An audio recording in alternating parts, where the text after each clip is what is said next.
Everything you believe about success, money, and love might be upside down. Paradoxes twist reality. Stay with me, and you'll never see life the same way again. Let's begin with money because it rules so much of our lives. The first paradox is called the saving paradox. The more you save, the poorer you feel. At first, this sounds like a mistake. Saving is supposed to make you rich. Every financial advisor repeats the same mantra. Cut your expenses, put money aside, grow your savings, and eventually you will feel safe. And yes, savings are important. They protect you against emergencies. They open the door to investments, and they create options for the future. But beneath the numbers, something deeper happens in the human mind. Saving changes the way we feel about money. And strangely, the more you save, the more likely you are to feel like you don't have enough. Think of the message saving sends to the brain. Every time you put money away, you tell yourself, I cannot spend this. You close the door to possibility. The saved money exists, but it is locked away, forbidden. This act creates an unconscious sense of scarcity. Instead of focusing on the money you have, you focus on what you cannot use. And scarcity, even in the middle of abundance, creates anxiety. Imagine a millionaire who saves aggressively. On paper, they are rich. But in their daily experience, they are constantly reminding themselves not to spend, not to touch, not to enjoy. Their wealth becomes invisible. They feel poor, not because they lack money, but because their mind is trained to see limitation. This is the paradox. You save in order to feel secure, but the very act of saving can make you feel deprived. The mind does not measure wealth only by numbers. It measures wealth by access, by flow, by freedom. If you have $10 but can spend them freely, you feel richer than someone with 10,000 locked away and untouchable. Access creates a sense of abundance. Restriction creates a sense of poverty. So what is the way out of the saving paradox? The answer is not to stop saving. That would be reckless. The answer is to transform saving from an act of restriction into an act of growth. The wealthy do not simply save. They redirect. They place money where it grows, multiplies, and serves a purpose. Each dollar has a job. Each saved amount is not frozen, but active. This subtle shift changes everything. When you see your savings as a growing garden instead of a locked vault, you feel abundance instead of lack. Think of it this way. If you hide seeds in a box, they rot. But if you plant them in soil, they become trees, and those trees create fruit, shade, and beauty. Money works the same way. Locked away with no vision, it whispers scarcity. Planted with intention, it sings growth. There is also another dimension to this paradox. Saving becomes toxic when it is fueled by fear. Many people save because they are terrified of losing everything. But their saving is not an act of power. It is an act of panic. They cut every corner, deny themselves every pleasure, live in constant worry of the future. Ironically, this life of fear is already a form of poverty. They might have a pile of money, but they are not living. Their fear has stolen the very security they hope to buy. The shift happens when saving is fueled by vision instead of fear.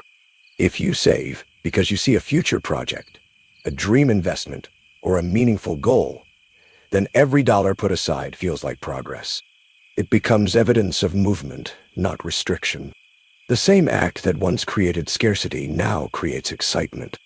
This is why wealthy people often say they do not save money. They allocate money. The word matters. Saving implies cutting, restricting, holding back. Allocating implies directing, flowing, building. One word shrinks the mind. The other expands it. Think also about the emotional story you attach to saving. If every time you save you feel deprived, you are building resentment toward your own financial discipline. Over time, you will rebel against yourself. You will spend impulsively just to break free from the invisible cage. This is why people who save too harshly often explode into bursts of spending. Their mind cannot live forever in scarcity. Eventually, it craves freedom, even at the cost of destroying years of discipline. The healthier path is balance. Save enough to feel secure, but spend enough to feel alive. The paradox begins to dissolve when you stop seeing saving as the opposite of spending. Both are expressions of value. Saving builds tomorrow. Spending colors today. The art of wealth is weaving them together. Consider also the role of generosity. When you give, you break the illusion of scarcity. Saving can feel like hoarding, but giving feels like flowing. By combining saving with giving, you remind your mind that money is not a prison, it is a tool. You can put it aside, you can invest it, and you can release it into the world to create good. Each of these acts increases your sense of wealth. The saving paradox also reveals a deeper truth about human psychology. Security does not come from numbers alone. It comes from trust. Trust in yourself. Trust in your ability to earn again. Trust in your resilience. If you save because you do not trust yourself, you will never save enough to feel secure. But if you build trust in your skills, your discipline, and your creativity, then even a small savings account feels powerful. Because you know you can replenish it, you know you can adapt, and you know money is not your only safety net. Think of people who lived through great financial crises. Some lost everything, yet recovered within a few years. Others clung to savings so tightly that even with money in the bank, they never felt safe. What made the difference was not the size of their savings, but the strength of their mindset. Abundance is a state of perception before it is a state of numbers.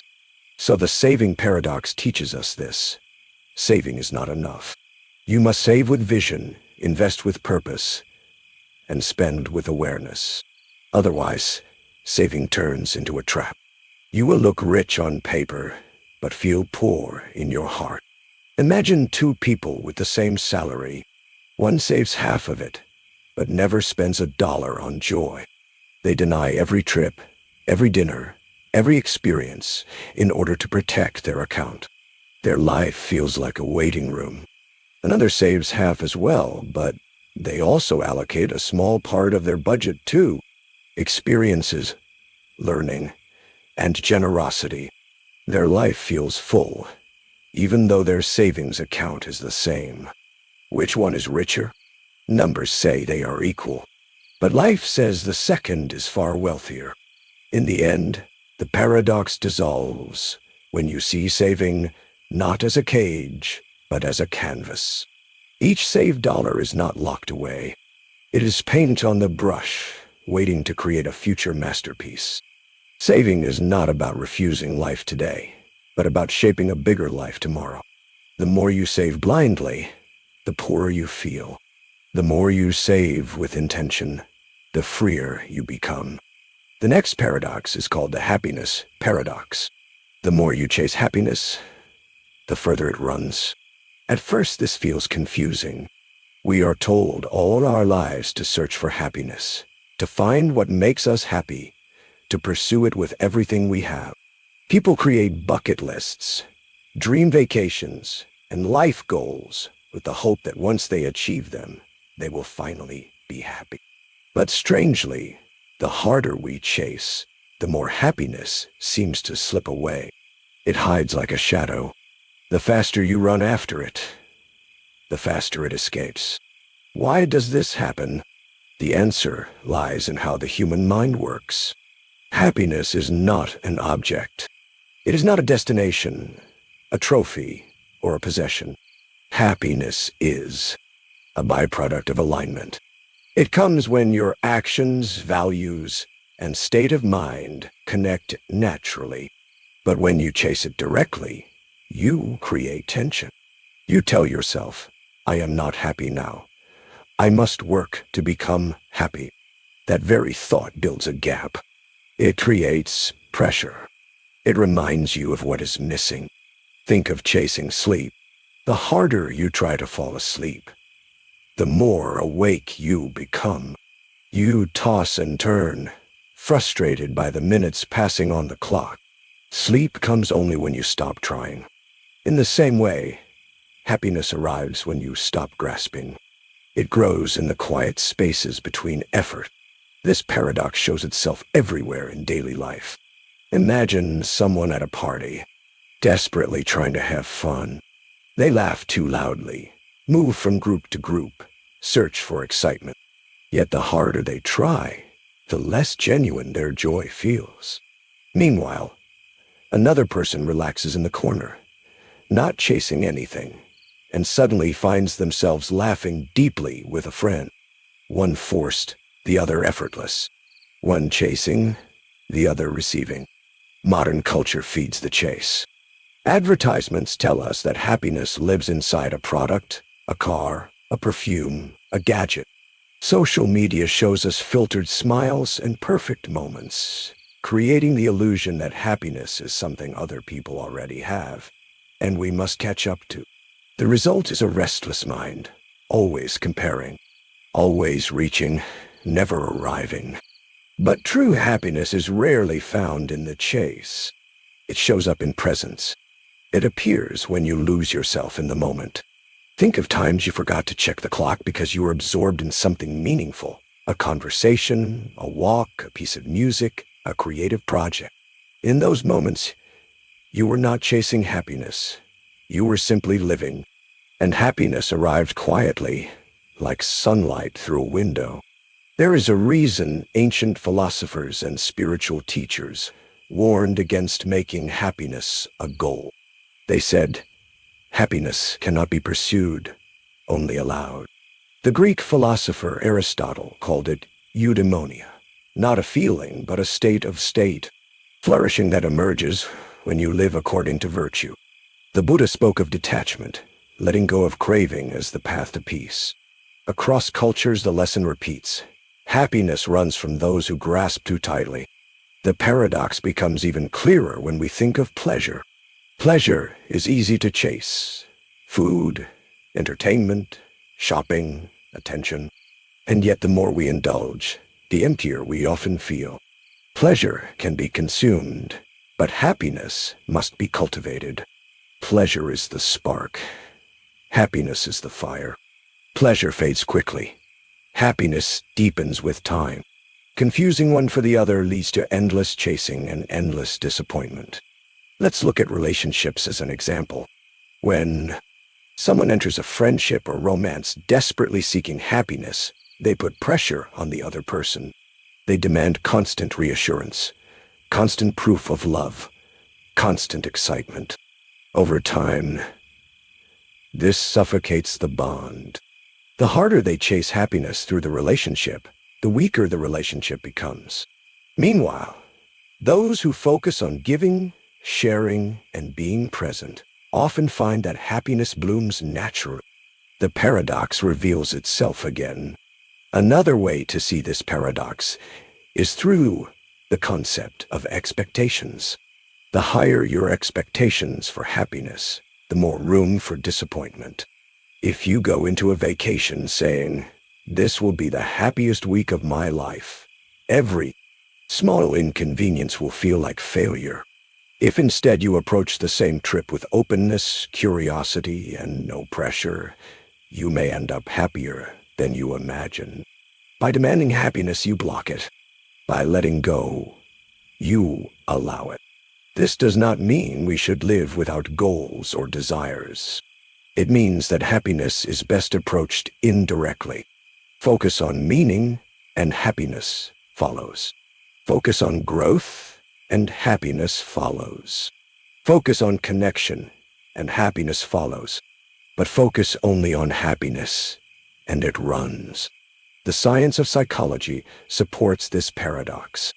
Studies show that people who rate happiness as their top priority often feel less satisfied with their lives. They overanalyze their moods, compare themselves constantly, and feel frustrated when they fall short. On the other hand, people who prioritize values like relationships, learning, creativity, or contribution report higher levels of happiness, even though they were not chasing it directly. Think about moments of flow when you are completely absorbed in an activity. Time disappears. You forget yourself. You are not thinking, "Am I happy right now?" And yet, those are often the happiest moments of your life. The absence of chasing is what makes them powerful. So how do we live with this paradox? How do we stop the endless chase? The answer is to shift from pursuit to practice. Instead of running after happiness, practice the habits that allow it to arise naturally. Gratitude, mindfulness, generosity, curiosity, connection. These practices create fertile soil. Happiness grows like a plant, not like a prize. Consider gratitude. When you pause each day to notice what you already have, you short-circuit the chase. Instead of focusing on what is missing, you focus on what is present. The act of noticing turns enough into abundance. Gratitude does not require chasing. It requires stopping. And in that stopping, happiness blooms. Mindfulness works the same way. When you breathe, sit still, or simply notice the world around you, you step out of the restless loop of chasing. You begin to see that happiness was never far. It was hidden beneath the noise of constant wanting. Generosity is another doorway. When you give without expecting anything in return, you forget yourself for a moment. You stop chasing your own happiness and contribute to someone else's. Strangely, that is often the moment when you feel most alive, most fulfilled, most happy. The paradox turns inside out. You stop chasing happiness for yourself, and it arrived anyway. There is also a lesson here about time. The chase for happiness often lives in the future. I will be happy when I get the job. I will be happy when I lose the weight. I will be happy when I buy the house. But happiness never lives in the future. It is always here, in the present. The more you pin it to a future condition, the further it escapes. The only place happiness exists is now. Think of children playing. They do not chase happiness. They do not analyze whether they are happy. They play. They create. They laugh. They cry. They live in the moment. And their joy is pure because it is unself-conscious. We can learn from that simplicity. To be happy, we must sometimes stop trying to be happy. Even suffering carries this paradox. When we resist suffering and demand happiness, the pain grows sharper. But when we accept suffering as part of life, we create room for peace even in difficulty. This is not about loving pain, but about allowing reality. Acceptance removes the chase and makes space for quiet forms of happiness, like resilience, connection, and meaning, that coexist with hardship. The happiness paradox is not meant to discourage us. It is meant to remind us that happiness is closer than we think. It does not need to be hunted, captured, or achieved. It needs to be noticed, allowed, and received. The more you run, the more it hides. The more you pause, the more it appears. So the lesson is this: stop demanding happiness as proof of a good life.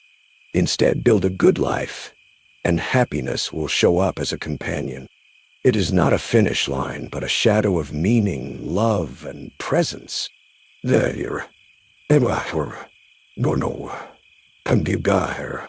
Paradox is clear. The more you chase happiness, the further it runs. But when you stop chasing, when you live fully, when you give yourself to the moment, happiness walks quietly beside you. The next paradox is called The success paradox. Success comes when you stop chasing it directly. From the time we are children, we are told to chase success. We are told to get good grades, land the right job, earn more money, climb the ladder. We are told to hustle, to grind, to never stop. The message is clear. Success is out there somewhere, and if you chase it hard enough, eventually you will catch it. But strangely, the harder you run after success, the further away it feels. Why does this happen? Because success, like happiness, is not something that appears when you grasp for it. Success is not a trophy that sits on a shelf waiting for whoever runs the fastest. Success is the byproduct of doing meaningful things well, over and over, without obsession with the result. When you chase success directly, you suffocate the very process that creates it. Think about a student who studies only to get a perfect grade. Every page of the book feels heavy. Every moment is filled with stress. They do not care about the material. They care only about the outcome. Often, this obsession makes learning harder. But another student studies out of curiosity, out of interest, out of love for the subject. They forget the clock. They dive deep. They engage fully. And in the end, this second student often earns the higher grade. Success came not because they chased it directly, but because they chased growth, and success followed. This is the essence of the success paradox. The harder you try to be successful, the more desperate you become. The more desperate you are, the more mistakes you make, the more you drive away opportunities. Success is like a cat. It comes to those who sit calmly and create an inviting space, not to those who run and shout trying to catch it. The paradox reveals itself in careers all the time. The person who desperately wants a promotion often comes across as needy, insecure, or manipulative. But the person who focuses on doing excellent work, supporting their team, and developing their skills naturally gets noticed. They may not talk constantly about success, but success finds them. In business, chasing success directly often leads to shortcuts. Someone wants to get rich fast, so they cut corners. They exaggerate. They chase trends instead of building real value. Maybe they get a quick win, but it rarely lasts. Meanwhile, someone else builds slowly, focuses on serving customers, improves their craft, and over time they achieve real success. The paradox is that by not chasing success directly, they built something strong enough to carry success naturally. Artists know this truth well. The musician who writes only to top the charts often produces empty music. The writer who creates only to win awards often writes words that feel hollow. But the artist who follows curiosity, who digs into their own voice, who works with passion, often creates work that moves people. And that work brings success, even though success was not the direct goal. Why does this paradox exist? Because chasing success too directly shifts focus away from the process and onto the outcome. And outcomes are never fully under our control. You cannot control how others respond, how the market shifts, how luck shows up. You can only control your effort, your learning, your practice. When you anchor yourself in the process, success often arrives as a side effect. When you anchor yourself only in the outcome, you set yourself up for frustration. There is another problem with chasing success too hard. It narrows your vision. When all you can see is the finish line, you miss the opportunities along the way. You miss the people who could help you. You miss the skills you could develop. You miss the lessons hidden in failure. Ironically, those missed moments are often the very things that would have brought success. History is full of stories that prove this paradox. Many great discoveries were made by accident, not by people chasing fame or fortune, but by people exploring for the sake of curiosity. Alexander Fleming discovered penicillin not because he was chasing success, but because he was deeply absorbed in the work of studying bacteria die. Success followed curiosity. The same can be said of entrepreneurs. Many of the world's great companies began not as attempts to become gigantic corporations, but as small projects to solve interesting problems. The founders were driven by curiosity, frustration, or creativity. They wanted to fix something, to create something, to serve a need. Success was a byproduct. Those who start businesses only to get rich rarely make it far. The paradox also plays out in relationships. Imagine someone who desperately wants to be admired. They chase recognition. They try to look important. They constantly demand attention. Often, this makes others pull away. But the person who focuses on being genuine, kind, and present often earns admiration naturally without chasing it. Success in relationships, like success in work, grows when you stop grasping. This is not to say that goals do not matter. Goals give direction. But the trick is to treat goals like a compass, not a chain. You use them to guide you, but you do not let them strangle you. Success arrives not when you stare constantly at the compass, but when you take each step with focus and care. Psychology also confirms this paradox. Research shows that people who focus too much on external markers of success, wealth, status, fame, tend to feel less fulfilled, even when they achieve those goals. Meanwhile, people who focus on intrinsic motivations, growth, mastery, connection, purpose, tend to perform better and feel more satisfied. Success comes as a side effect of doing meaningful things, not as the main prize. Think of flow states, those rare moments when you are so absorbed in an activity that time disappears. In flow, you are not thinking about success. You are thinking only about the task. And yet, flow is where peak performance happens. Athletes call it being in the zone. Musicians call it losing themselves in the music. Writers call it being carried by the words. Success arrives through deep focus, not through anxious chasing. There is also a spiritual angle to this. Paradox. Many wisdom traditions warn against the ego's obsession with success. They remind us that grasping too hard blinds us. The Taoist philosophy teaches Wu Wei, effortless action. The idea that flow and harmony bring the best results, not frantic striving. The Stoics taught that you cannot control fortune, only your effort and your character. Focus on virtue, and success follows. So how do we live with this paradox in practice? The first step is to redefine success. Instead of defining it only by money, titles, or recognition, define it by process. Ask yourself, did I give my best today? Did I grow today? Did I serve today? If the answer is yes, then success is already present, even before the results arrive. The second step is to release obsession. It is good to want success, but it is dangerous to need success at all costs. When you need it desperately, you make choices out of fear, not wisdom. You rush, you cut corners, you lose balance. Let go of the obsession and you act with clarity.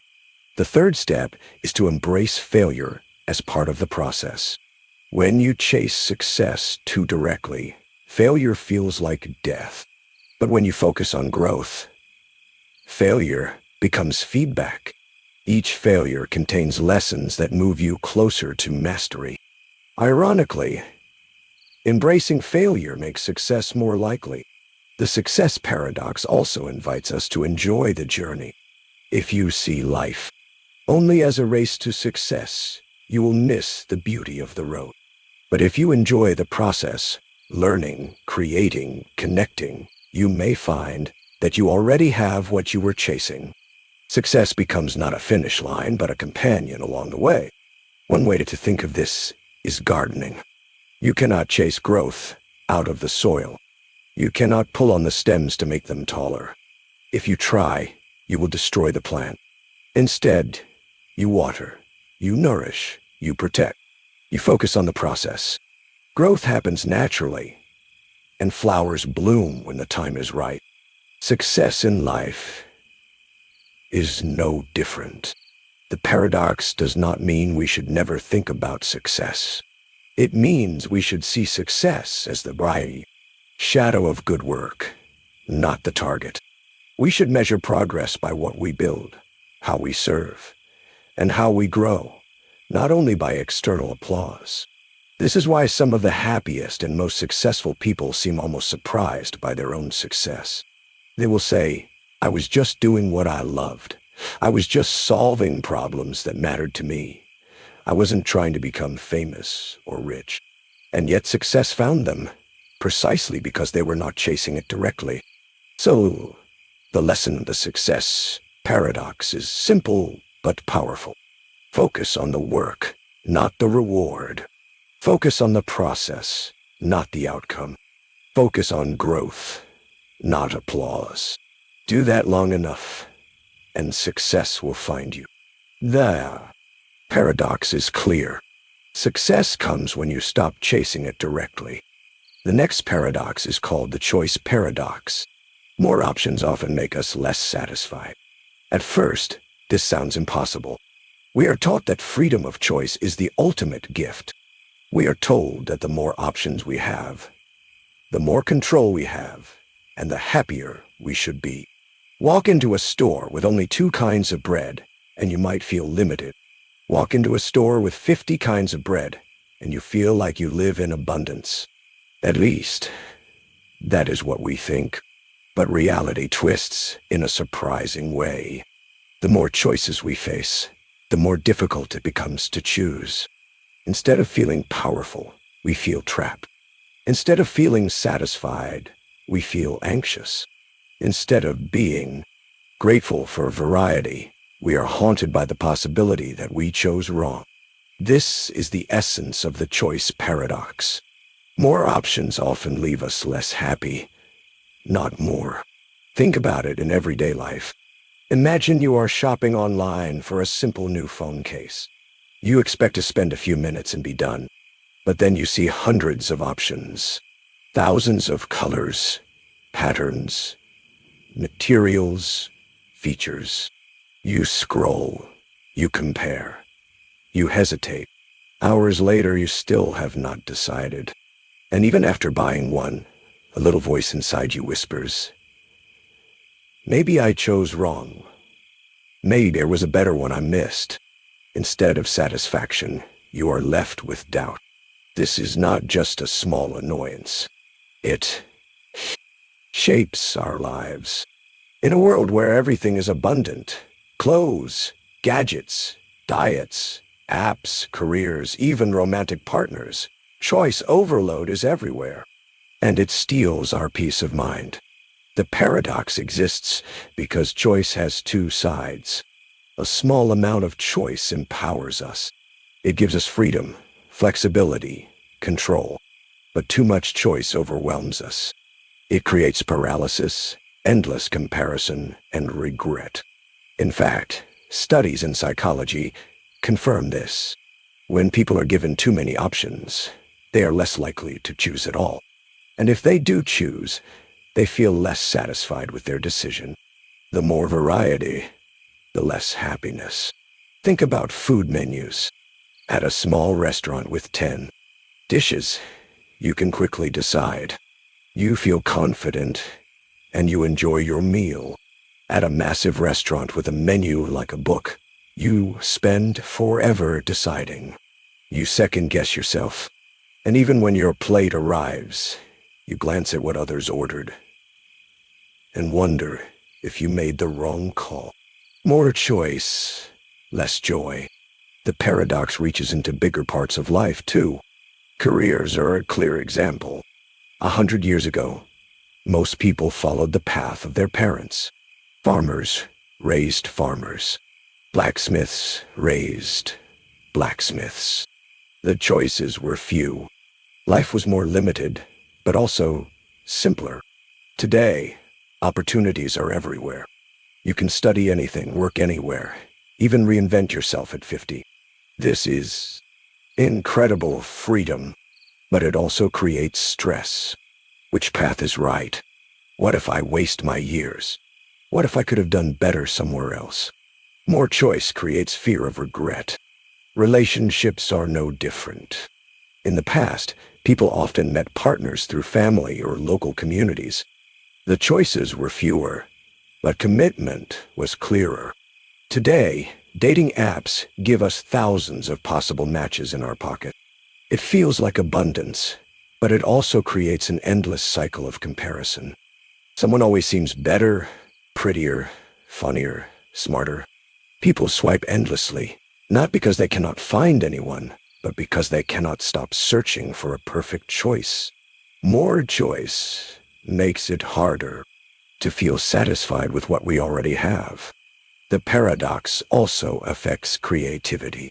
If you sit down to write and tell yourself you can write about absolutely anything, you may freeze. The options are infinite, and infinity is overwhelming. But if someone gives you a prompt, a limit, a small frame, suddenly creativity flows. The boundary frees you. Too much freedom paralyzes. A little structure releases power. Why does this paradox exist? Because our brains are not built for infinite comparison. Every option creates a mental cost. Each one demands evaluation. Each one creates a possible future where we might regret not choosing it. When the options multiply, our minds cannot hold the bow. Wait. We drown in possibilities. Another reason is expectation. When choices are few, we expect less. If there are only 2 kinds of jam in the store, you pick one, and you are happy enough. But if there are 50, you expect to find the perfect jam.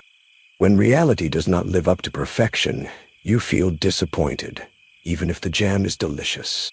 More choice raises expectations beyond reality, and disappointment grows. This paradox was captured in a famous experiment.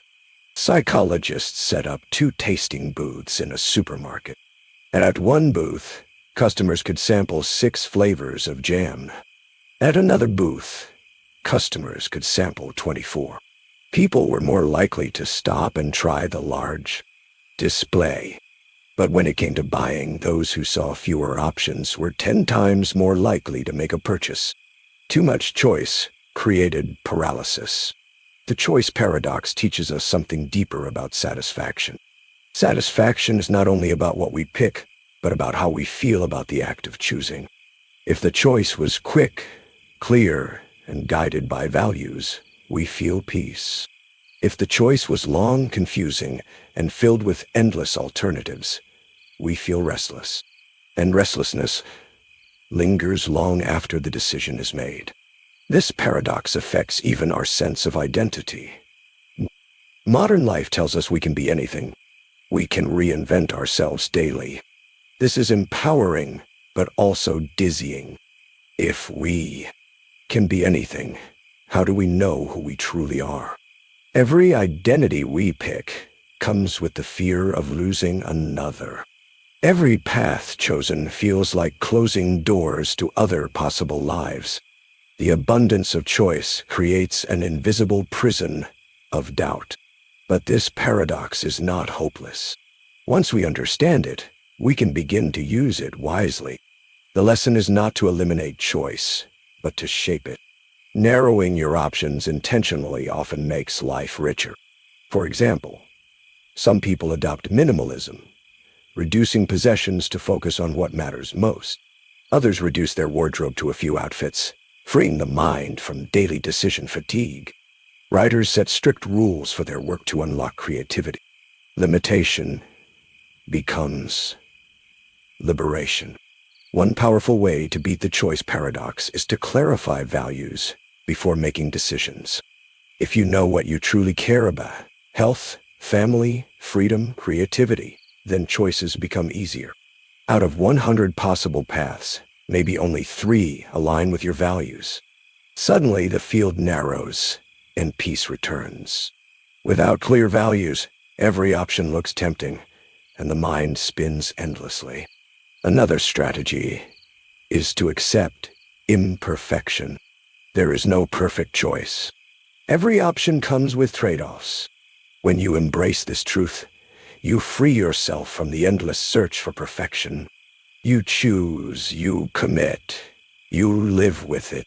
Satisfaction grows not from the illusion of a perfect choice, but from the decision to value what you have chosen. We can also practice gratitude. Instead of worrying about the options we did not choose, we can focus on the gift of the one we did. Gratitude shifts attention from scarcity to abundance. It replaces regret with contentment. In this way, even if many options were left behind, the one in front of you feels enough. The choice paradox is a reminder that more is not always better. Sometimes less is better. Sometimes limits are freedom.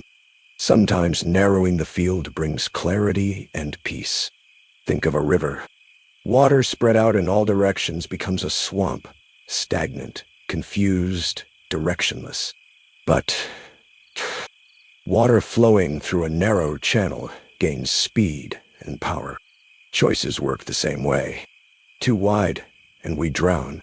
Focused, and we flow. This paradox touches everything. Shopping, careers, love, creativity, identity. Everywhere we are tempted to believe that more is better. Everywhere reality whispers back, more is sometimes worse. The next time you feel overwhelmed by endless options, remember the choice paradox. Remember that peace and satisfaction come not from having everything, but from choosing with clarity and living fully inside that choice. The paradox teaches us that freedom is not the absence of limits. Freedom is the power to commit. The choice paradox shows us that more options often make us less satisfied. The next paradox is called the knowledge paradox. The more you know, the more you realize what you don't. On the surface, knowledge looks like a mountain you climb.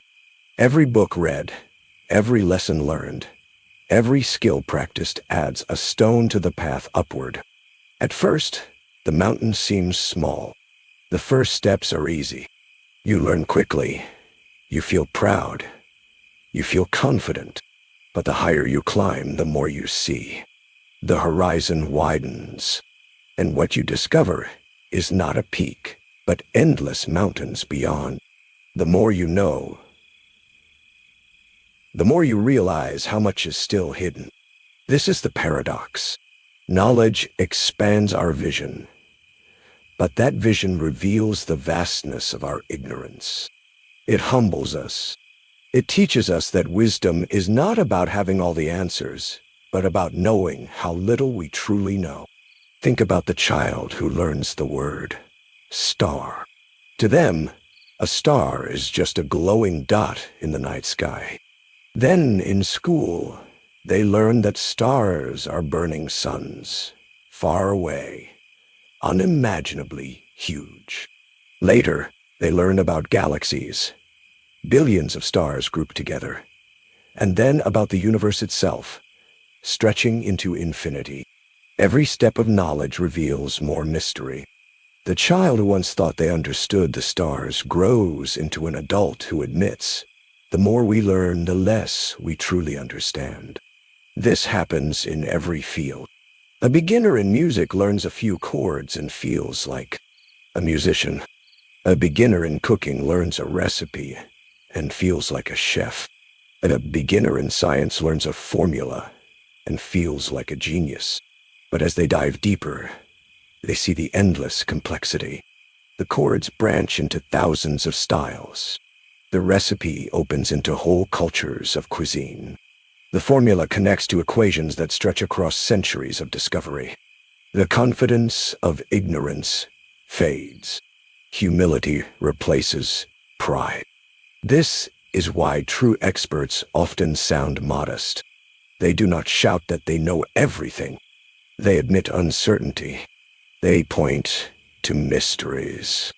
They say, we don't fully understand yet. Because the more deeply you study, the clearer it becomes that full knowledge is unreachable. Every answer breeds 10 new questions. The knowledge paradox also shows up in daily life. Imagine searching for health advice. At first, it seems simple. Eat healthy food, exercise, sleep well. But the more you read, the more complicated it becomes. There are countless diets, endless studies, conflicting experts. One says eat meat, another says avoid it. One says run daily, another says running destroys the knees. Knowledge multiplies, but clarity seems to shrink. The more you know, the less certain you feel. This paradox can feel frustrating. People crave certainty. We want clear answers, black and white truths. But knowledge refuses to stay that simple. It opens doors we never expected, doors that lead to more doors. The path of learning is endless. Yet within this paradox lies a hidden gift. Real wisdom is born not from certainty but from humility. The moment you admit that you do not know everything, you become teachable. You stay curious. You stay open. The arrogant mind closes itself off. The humble mind keeps growing. The paradox protects us from arrogance by reminding us of our smallness. Think of Socrates, the philosopher who said, "I know that I know nothing." At first, this sounds like a joke, but it is the essence of wisdom. Socrates understood that even a lifetime of study barely scratches the surface of truth. The wisest are not those with the most facts, but those who recognize the limits of their knowledge. The paradox also teaches us about perspective. Imagine standing in a dark cave with a small candle. At first, the candle illuminates a tiny circle around you. Beyond that circle, everything is black. As you light more candles, your circle of light expands. You see more details, more corners, more shape, but you also see more darkness beyond the edge. Expanding light makes the surrounding darkness feel even larger. Knowledge works the same way. The more light of understanding we gather, the more vast the unknown appears. Why is this important? Because it changes how we live. When you believe you know everything, you stop learning. You become rigid. You repeat mistakes. But when you accept the paradox, you grow. You seek new lessons, you question yourself, you explore. Life becomes richer, not because you reach complete knowledge, but because you stay endlessly curious. The knowledge paradox also explains why conversations with truly wise people feel different. They listen more than they talk. They ask questions instead of giving lectures. They are comfortable saying, "I don't know." Their humility is not weakness. It is strength born from experience. They have seen the mountain and realized it never ends. This paradox also influences how we handle problems. Someone with little knowledge may rush to simple answers. They believe the world is straightforward and solutions are obvious. But deeper knowledge reveals complexity. Problems rarely have one clean solution. They involve trade-offs, unintended consequences, hidden layers. The more you know, the more you appreciate nuance. The paradox teaches patience, caution, and respect for complexity. It also affects creativity. Many believe that to create something new, you must master all the details first. But in truth, creation comes from dancing at the edge of knowledge. You know enough to explore, but you also know enough to admit mystery. Innovation often happens when someone says, "What if we try this? We don't fully know, but let's see." Well, creativity thrives in the space between knowledge and ignorance. The knowledge paradox can even make us more compassionate. When we see how vast the unknown is, we judge others less harshly. We realize that everyone is navigating uncertainty. Everyone is limited. Everyone is learning. Instead of condemning mistakes, we see them as part of the endless journey. Humility softens judgment. But the paradox also warns us about a danger. Shallow knowledge can be more dangerous than ignorance. When someone learns a little but thinks they know a lot, they make reckless decisions. Psychologists call this the Dunning-Kruger effect. The less someone knows, the more confident they feel. The more someone learns, the more their confidence drops, until deep expertise slowly rebuilds it with humility. The paradox of knowledge is woven into this curve. So how do we live with this paradox? First, we embrace curiosity as a way of life. Instead of chasing certainty, we chase better questions. Every book, every conversation, every challenge becomes an invitation to grow. Second, we practice humility. Admitting we do not know is not weakness, it is wisdom. It keeps us open to learning. Third, we find peace in mystery. Not everything must be solved, explained, or controlled. Some mysteries are meant to be lived with, not solved. The paradox shows us that knowledge is not a destination. It is a path that stretches endlessly. We are travelers, not conquerors. We walk, we learn, we wonder, and the horizon keeps moving. And that is the beauty of it. Think again of the candle in the cave. Each candle we light shows us more of the world and more of the darkness beyond. If we expected to light the whole cave, we would despair. But if we understand the paradox, we find joy in every new flicker of light. The mystery is not a failure. It is what makes the journey worth taking. The knowledge paradox reminds us that wisdom is not about knowing everything. It is about living with curiosity, humility, and awe. The more you know, the more you realize what you don't. And in that realization lies the doorway to endless wonder. The next paradox is called the freedom paradox. Total freedom can feel like a prison without limits. At first, this sounds impossible. Freedom is supposed to be the ultimate goal. We dream of it, we fight for it, we long for it. The ability to do anything we want, whenever we want, without rules or restrictions, seems like the highest form of happiness. But when freedom has no boundaries, it begins to turn on itself. Instead of feeling limitless, it can feel heavy, even suffocating. Think of a wide open field, stretching as far as the eye can see. No fences, no walls, no paths. At first, it feels exhilarating. You can run in any direction. You are not confined. But after a while, something strange happens. You stop moving. You start to wonder which way to go. Every direction looks the same. The vastness becomes overwhelming. Instead of freedom, you feel stuck. You are free to go anywhere, yet unable to decide where to go. That is the freedom paradox. We often think that having no limits will make life easier. But limits give shape. They give form. They guide our energy. Without them, freedom becomes chaos. Imagine standing in a library with millions of books, but with no map, no categories, no sections. You are free to read anything, yet paralyzed by the sheer volume of choice. Without structure, freedom overwhelms. This paradox shows up in our daily lives more than we realize. Consider modern technology. With smartphones and the internet, we can access almost anything instantly. Music, news, movies, conversations, shopping, information, entertainment.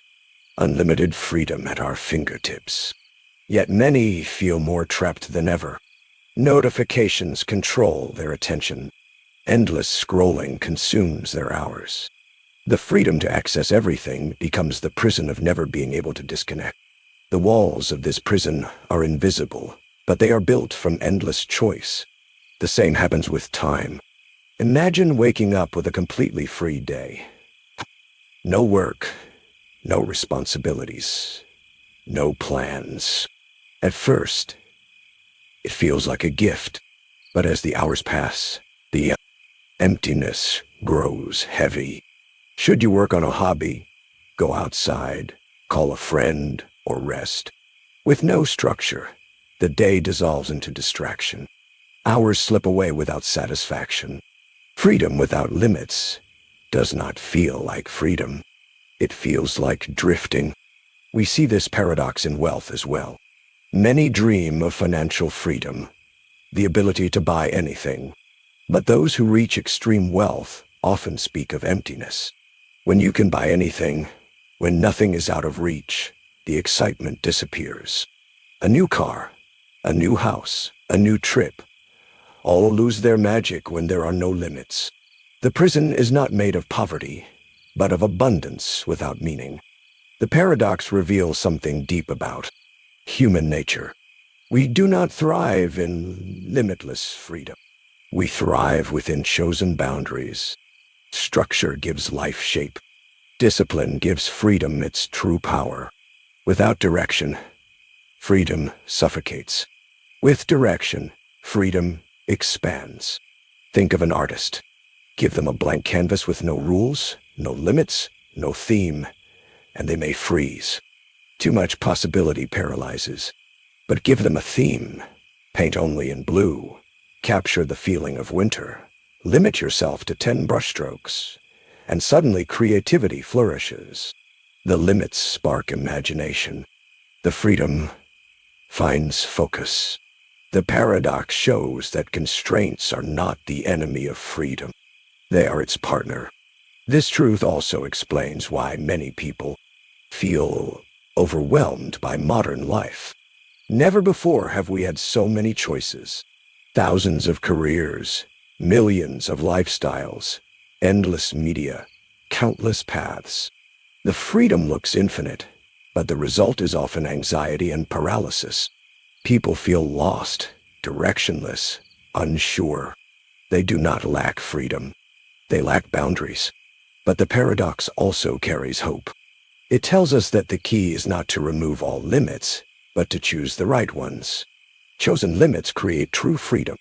For example, committing to a relationship is a limit. You cannot be with everyone, but it creates freedom to grow deep love and trust. Choosing a career is a limit. You close off other paths, but it creates freedom to master a craft and build a meaningful life. Even simple routines, like waking early or exercising daily, are limits. Yet, they create freedom by giving you energy and clarity.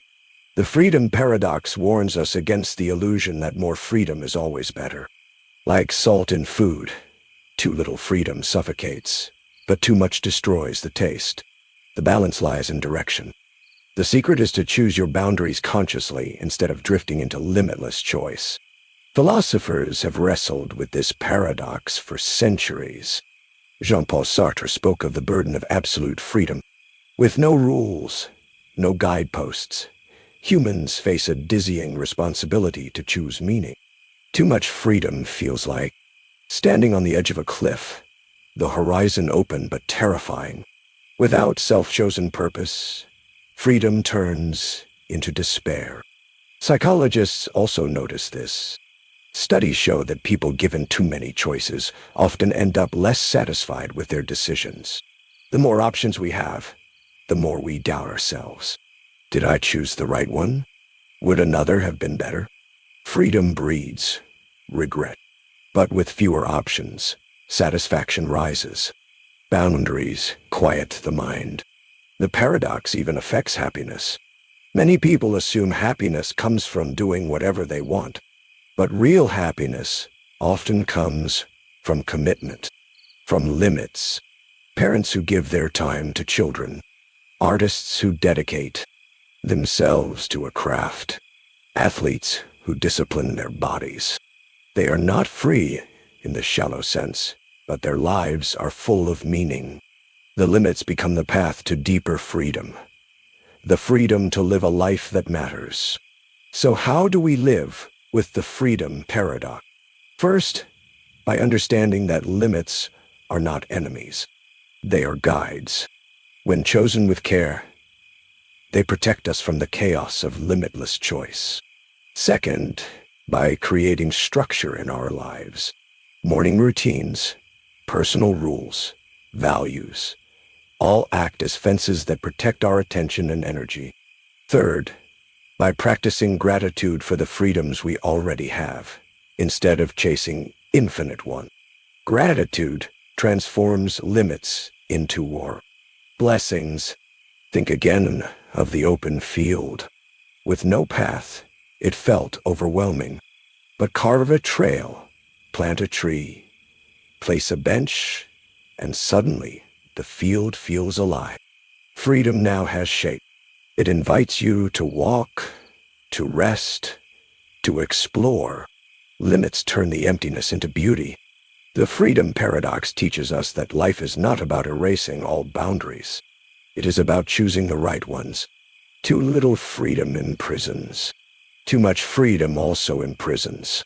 But the right balance creates joy, purpose, and peace.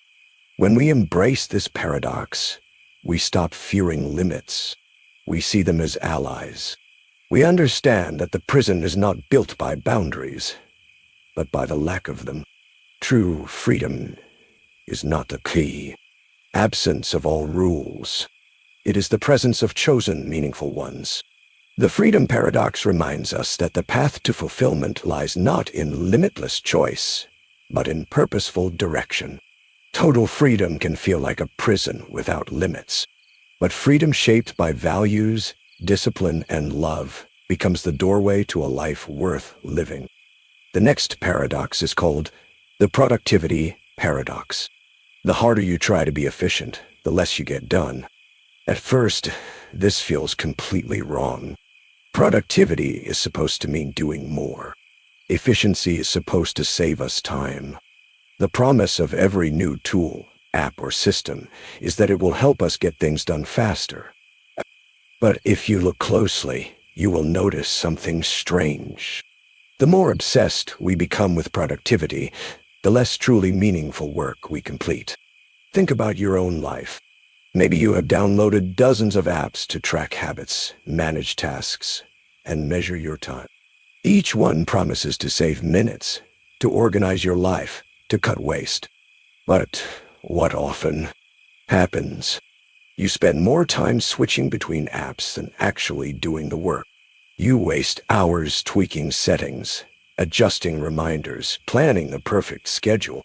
In the end, the obsession with productivity steals the very time it was supposed to save. That is the productivity paradox. The paradox works like this. Chasing efficiency often creates complexity, and complexity consumes the energy that should go into the work itself. It is like sharpening a knife for so long that you never cut the food. The act of preparing becomes endless, and the task itself is never completed. This paradox is visible everywhere in modern life. In offices, people spend entire days in meetings about efficiency.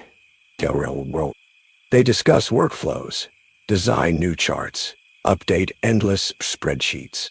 Yet at the end of the day, very little real progress has been made. The effort to be efficient has become the work itself. The same happens to students. They design perfect study systems, color-coded notes, elaborate schedules. But in the process, they may never actually study deeply. The pursuit of efficiency becomes a distraction from the work. Why has this happened? It is because efficiency promises control. When we feel overwhelmed, we believe that if we just find the perfect system, we will finally master our time. But life is unpredictable. Energy rises and falls. Unexpected events happen. No system can control the flow completely. And when the system breaks, frustration grows. Instead of working, we chase the next system. The paradox deepens. Consider technology again. Modern computers and phones are faster than ever. In theory, this should save time. Yet, people feel more behind than ever before. Why? Because when we save time on one task, we fill it with 5 more. Efficiency does not create peace. It creates an appetite for more work. The harder we try to be efficient, the more we pile onto our plates. Psychologists have studied this. They call it the law of diminishing returns. At first, small improvements in efficiency help a lot. But beyond a point, extra effort produces less and less benefit. Imagine trying to optimize every second of your day. No pauses, no breathing space, every moment scheduled. It may look efficient, but the mind suffocates. Fatigue grows. Focus disappears. Instead of producing more, you burn out and produce less. Think about the workplace again. Some companies demand constant reporting, constant tracking, constant proof of productivity. The result is endless emails, messages, and updates. People spend more time proving they are working than actually working. The harder they try to appear efficient, the less meaningful output they create. The paradox also appears in personal life. People try to optimize exercise routines, diet plans, even relaxation. They measure steps, calories, sleep cycles. But life becomes a spreadsheet. Instead of feeling healthy, they feel pressured. The pursuit of efficiency destroys the joy of the activity. A walk becomes about numbers instead of peace. A meal becomes about macros instead of taste. A night's sleep becomes about graphs instead of rest. Efficiency, once again, becomes the enemy of itself. So, what is the truth hiding inside this paradox? It is that true productivity is not about squeezing every drop of time. It is about focusing on what truly matters, doing fewer things with more attention. Efficiency without meaning is empty. Productivity without purpose is busyness, disguised as progress. Think of a craftsman carving wood. He is not rushing. He is not multitasking. He is focused, slow, deliberate. From the outside, he may not look efficient, but in reality, he produces something lasting, something beautiful. Compare this to someone frantically rushing between 10 tasks, never finishing any. Who is truly productive? The craftsman, not the frantic multitasker. The productivity paradox teaches us that obsession with efficiency blinds us to what matters. The real measure of productivity is not how much we do, but how much of it matters. You could complete 100 tiny tasks today and still feel empty. Or you could complete one meaningful task and feel fulfilled. This is why some of the most effective people in history had simple routines. They cut away distractions. They limited their goals. They focused on essentials. They were not chasing every system. They were using discipline and clarity to do what mattered most. Albert Einstein wore the same kind of clothes every day. Steve Jobs did the same. Why? Why? To reduce choices, to keep life simple. They knew that chasing small efficiencies was less important than saving energy for the big questions. The paradox also reminds us of the value of rest. When we try to be efficient all the time, we see rest as waste. But rest is fuel. Without it, the mind collapses. True productivity is built on cycles, work, then renewal. Just like fields need seasons of growth and seasons of rest, humans need space. Without it, efficiency backfires. The productivity paradox whispers an important truth. The path to getting more done is not to try harder, but to try less. Cut away the unnecessary. Simplify. Focus. When you stop chasing endless efficiency, you gain real effectiveness. Think again of the sharpened knife. Sharpen it enough to cut, but not forever. Then use it. The purpose is not to sharpen, but to cook. The purpose of efficiency is not to optimize endlessly, but to live and work meaningfully. So how do we escape this paradox? First, by questioning what truly matters. Each day, choose one or two meaningful tasks and let the rest fade. Second, by simplifying tools and systems. Do not serve the system. Let the system serve you. Third, by allowing space. Rest, pauses, silence. They do not reduce productivity. They strengthen it. True productivity is not about doing everything. It is about doing the right things. It is not about endless efficiency. It is about energy, focus, and purpose. The harder you try to be efficient, the less you get done. But when you step back, simplify, and focus on what matters, you discover the real secret. Productivity is not measured in speed. It is measured in meaning. The next paradox is called the trust paradox. Trust grows strongest when you risk losing it. At first, this idea sounds almost reckless. Why would risking something as fragile as trust make it stronger? Shouldn't trust be protected, guarded, and carefully preserved? But if you look at how real trust is built between people, families, businesses, and even nations, you begin to see a hidden truth. Trust is not born in safety. It is born in risk. Think of the first time you share a secret with a friend. You feel nervous. What if they tell someone else? What if they laugh? What if they betray you? In that moment, you are vulnerable. You risk losing face, losing comfort, even losing the core, friendship. But if the friend keeps the secret, if they honor it, something powerful happens. Trust deepens. The very act of risking gave the opportunity for trust to grow. This is the paradox. The more you risk, the deeper the trust can become. If you never risk, trust never has the chance to take root. Imagine a workplace where the boss never trusts employees with responsibility. Every small decision must be approved. Every action is controlled. On the surface, the company looks safe. Mistakes are minimized. But underneath, there is no trust.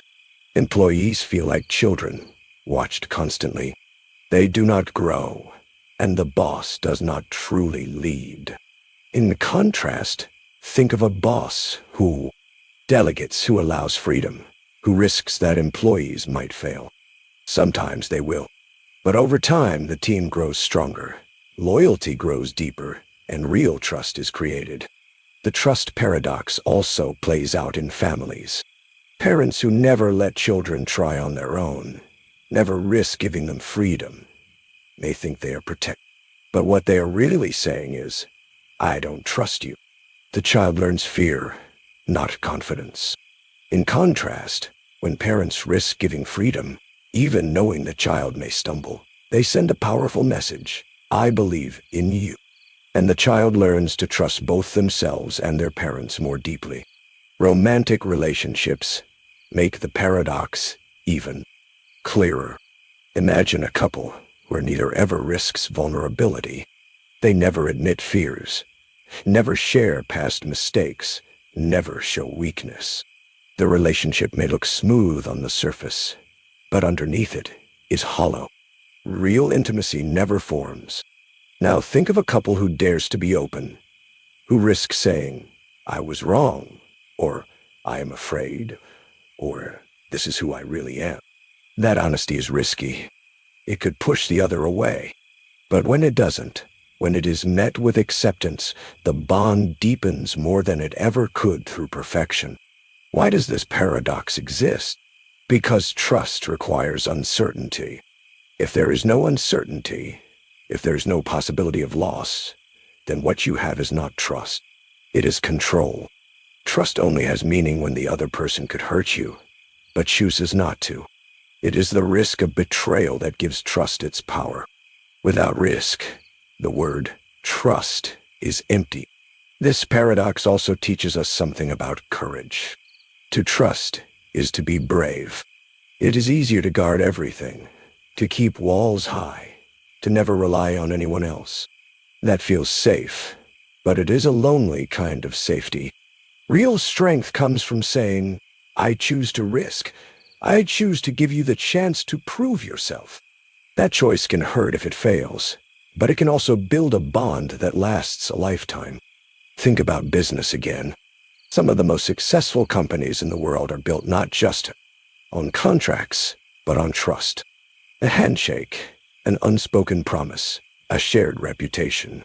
Of course, contracts matter, but they are not the foundation of loyalty. Loyalty comes from risk taken together, from keeping promises even when breaking them would be easy. That is why long-term partnerships thrive not on perfect safety, but on repeated risks honored over time.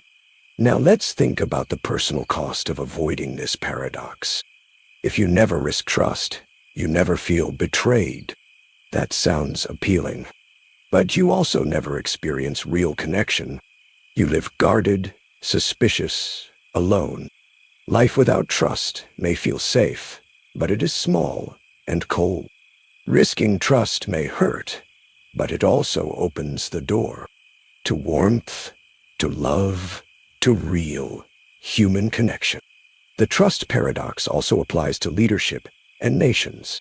Peace treaties, alliances, and partnerships between countries are fragile. They require risk. Each side must choose to trust the other, knowing betrayal is possible. Sometimes betrayal does happen, and wars begin. But when trust is honored, even across former enemies, something remarkable grows. Stability, cooperation, and peace that would never exist without that leap of risk. The paradox is even present inside yourself. To trust yourself, you must risk failure. Imagine learning a new skill. If you wait until you are absolutely certain you cannot fail, you will never start. You must risk embarrassment, mistakes, and setbacks. But when you trust yourself enough to begin, and then survive the failures, your self-trust deepens.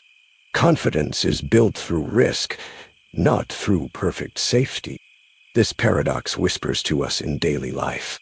Every time you ask for help, you are risking. Every time you share your true opinion, you are risking. Every time you open your heart, you are risking.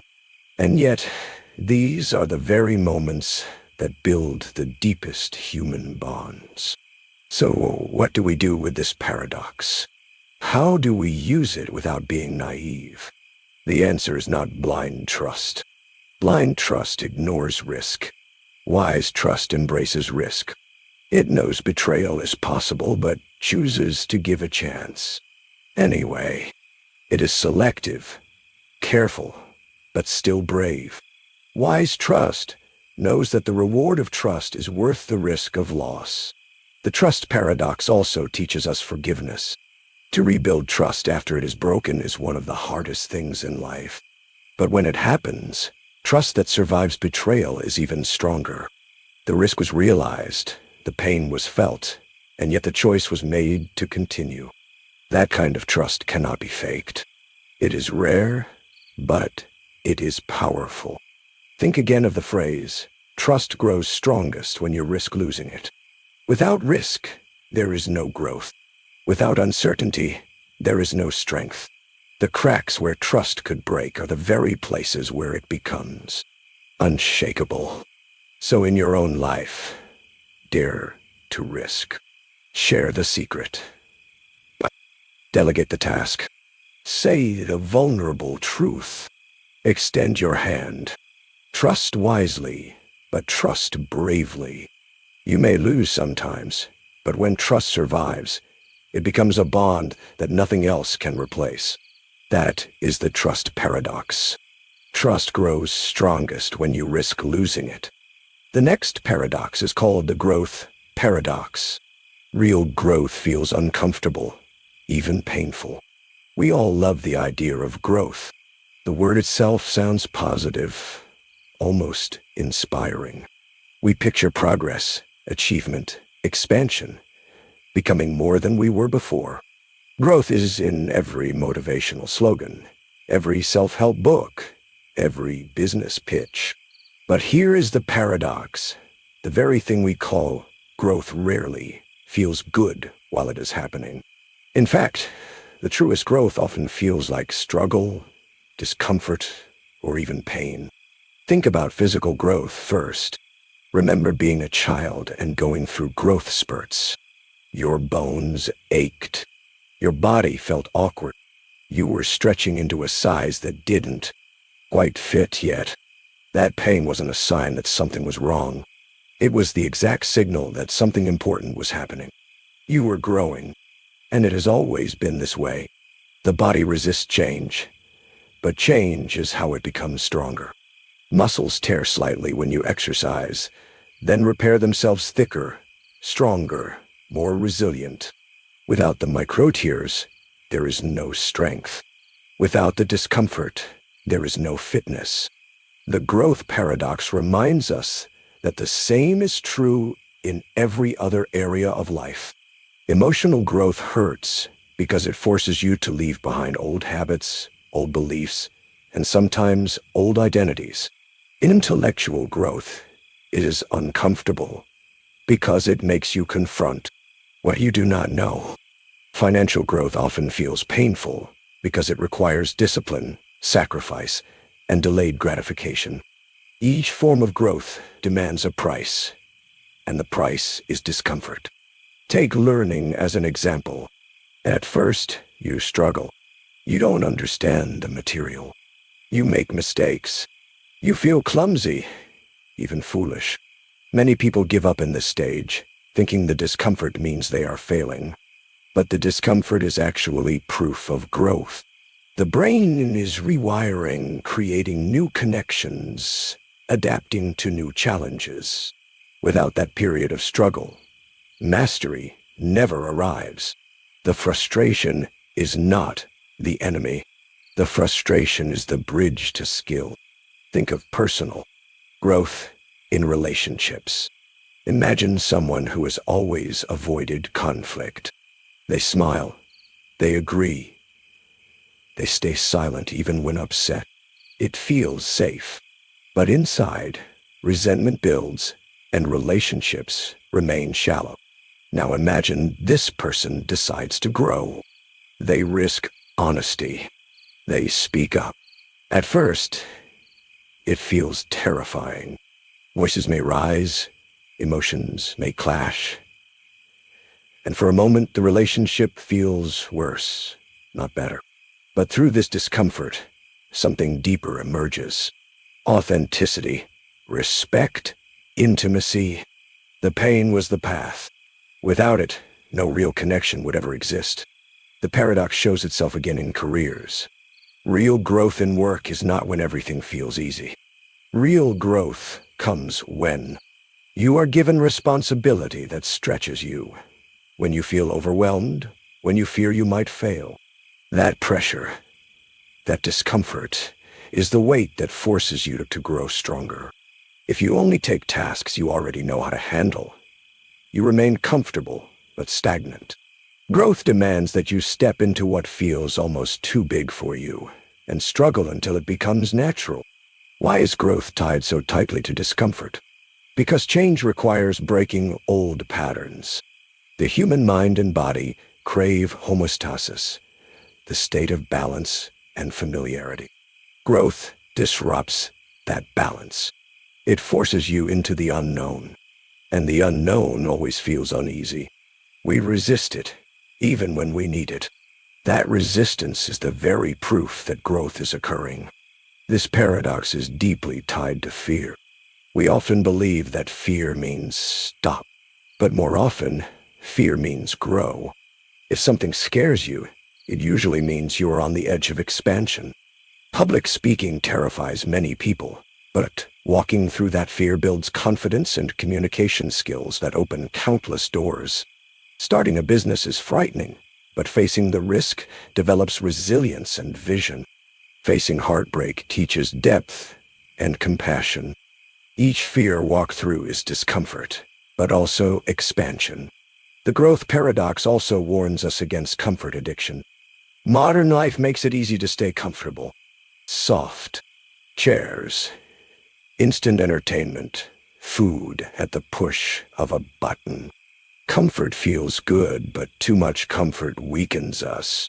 Just as a muscle atrophies without use, the mind and spirit wither without challenge.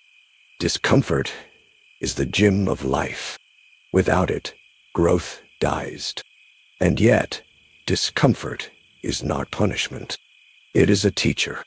Think of the seed buried in soil. To sprout, it must break open.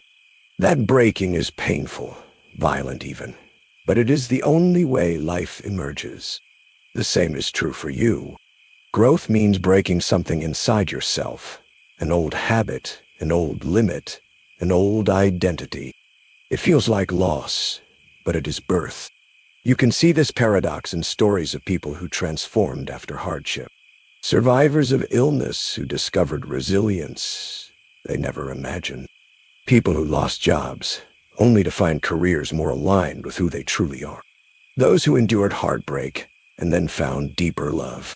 Almost every story of lasting growth includes discomfort at its core. It is rarely smooth. It is rarely painless, but it is real. The paradox also gives us a new way to think about setbacks. When you fail, when you are rejected, when you feel lost, it hurts. But hidden inside that pain is the exact soil where growth begins. Failure forces adaptation. Rejection forces resilience. Loss forces perspective. Without these uncomfortable moments, we might remain the same forever. With them, we are shaped into something new. It is tempting to wish for growth without pain, but that is not how reality works. If it feels easy, it probably isn't growth. If it feels safe, it probably isn't stretching you. If it feels smooth, you may just be walking in circles. Growth feels like awkward steps, heavy weight, and uncomfortable silence. That is the paradox. It doesn't feel like progress in the moment. It feels like resistance. Only later, looking back, do you realize how far you have come? So how do we use this paradox wisely? First, we must stop running from discomfort. Instead of avoiding it, we lean into it. We see discomfort not as a stop sign, but as a signal, a sign that says, growth is happening here. Second, we must distinguish between pointless pain and purposeful discomfort. Not every struggle is growth. Some pain is destructive, not constructive. The key is direction.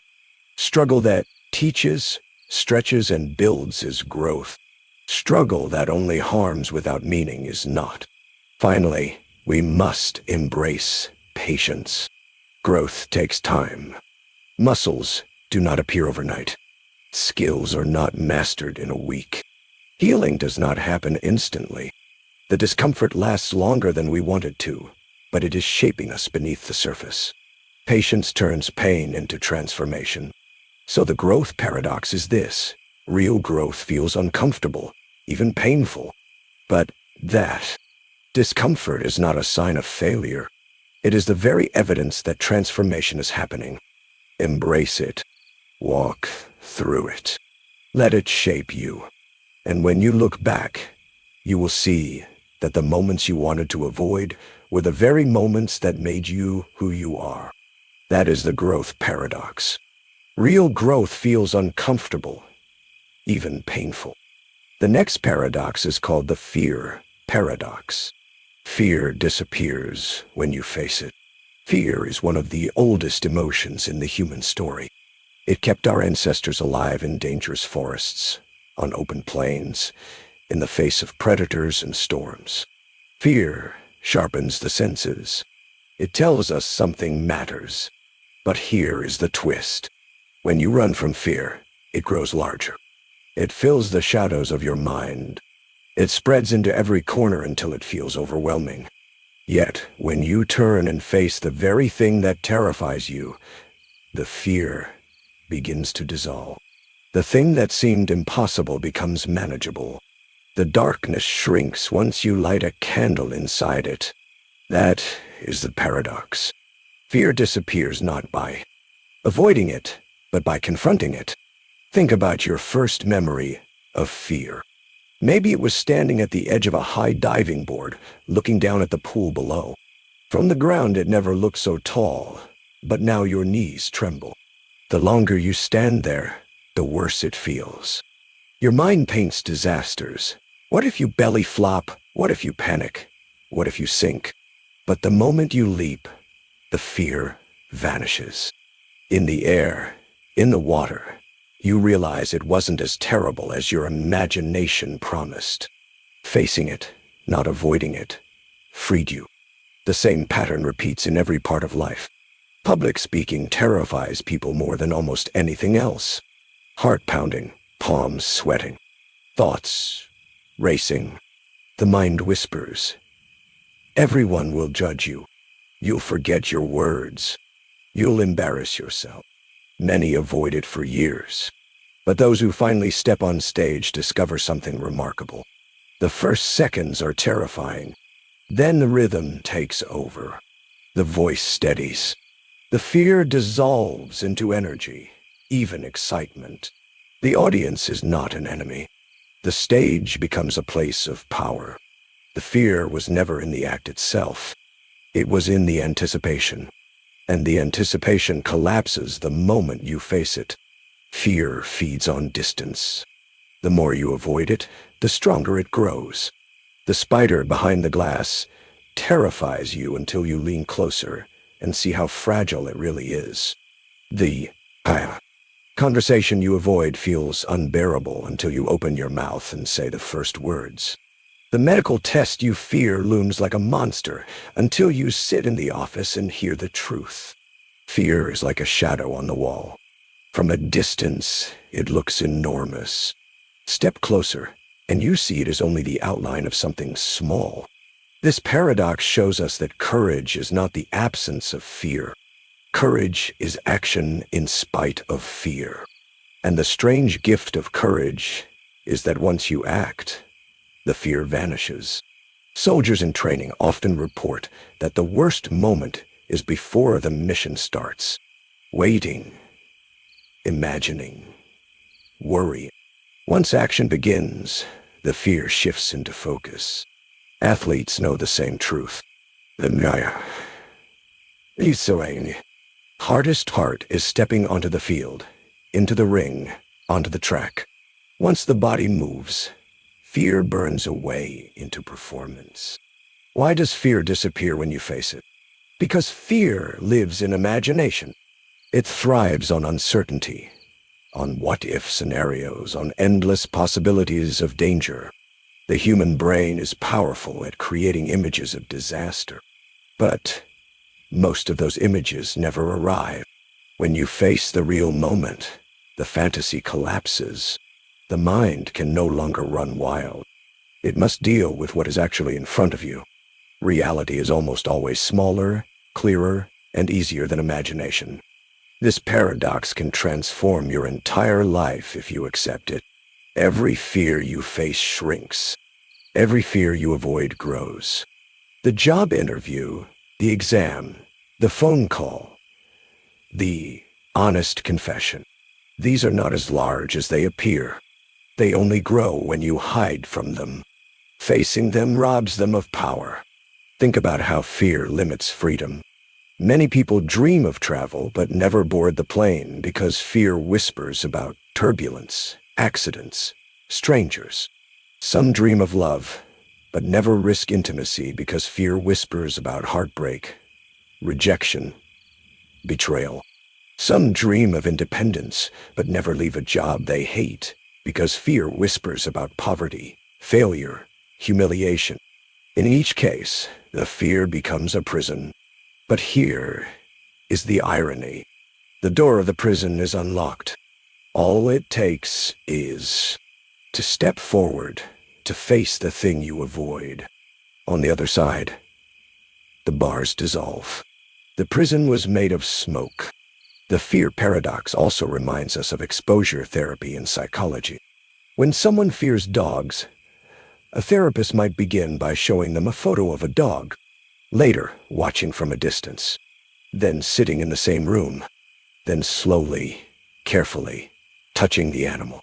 Step by step, the fear fades, not because the danger has changed, but because the person's brain has learned a new truth. The thing they imagined as unbearable is in fact survivable. The only way out of fear is through it. Even fear of failure follows this pattern. Many people wait their whole lives paralyzed because they fear trying and failing. They want certainty. But once you actually fail, something surprising happens. You realize you are still alive. You realize failure is feedback, not death. The fear of failure disappears because you have faced it. You learn, you adapt, you grow. The imagined horror was far worse than the real thing. There is another layer to this paradox. Fear doesn't just disappear when you face it. It often transforms into strength. The energy you once wasted avoiding becomes energy you can use to act. The fear of speaking becomes the joy of connection. The fear of flying becomes the thrill of adventure. The fear of rejection becomes the freedom of honesty. Fear isn't just something to eliminate. It is something to transform. And transformation happens only in direct contact. Consider how fear shrinks your world. If you avoid driving on highways, your world shrinks to side streets. If you avoid social gatherings, your world shrinks to isolation. If you avoid risk, your world shrinks to safety but stagnation. Every avoided fear is a closed door, but every faced fear is an open one. And once a door is open, it stays open. You may still feel a little nervous, but never as much as before. The brain remembers that you survived. The path becomes easier each time. The paradox also reveals why many of the bravest people are those who once were most afraid. Because they faced fear over and over, they built muscles of courage. What once terrified them now barely registers. This is why firefighters run into burning buildings, why climbers scale impossible mountains, why surgeons cut into living bodies. Not because they never felt fear, but because they faced it so often that it no longer controls them. What does this mean for you? It means your freedom lies on the other side of fear. The life you dream about is likely behind the door you fear to open. The business you want to start. The person you want to approach. The truth you want to speak. The journey you want to take. Fear blocks it, but only in your mind. Step through, and the fear dissolves. Facing fear does not mean you will always succeed. Sometimes you will fall. Sometimes it will hurt. But even then, the fear disappears. Because once you know the truth, once you experience the reality, the imagined monster can no longer control you. Pain is easier than fear. Failure is easier than fear. The unknown is harder than both.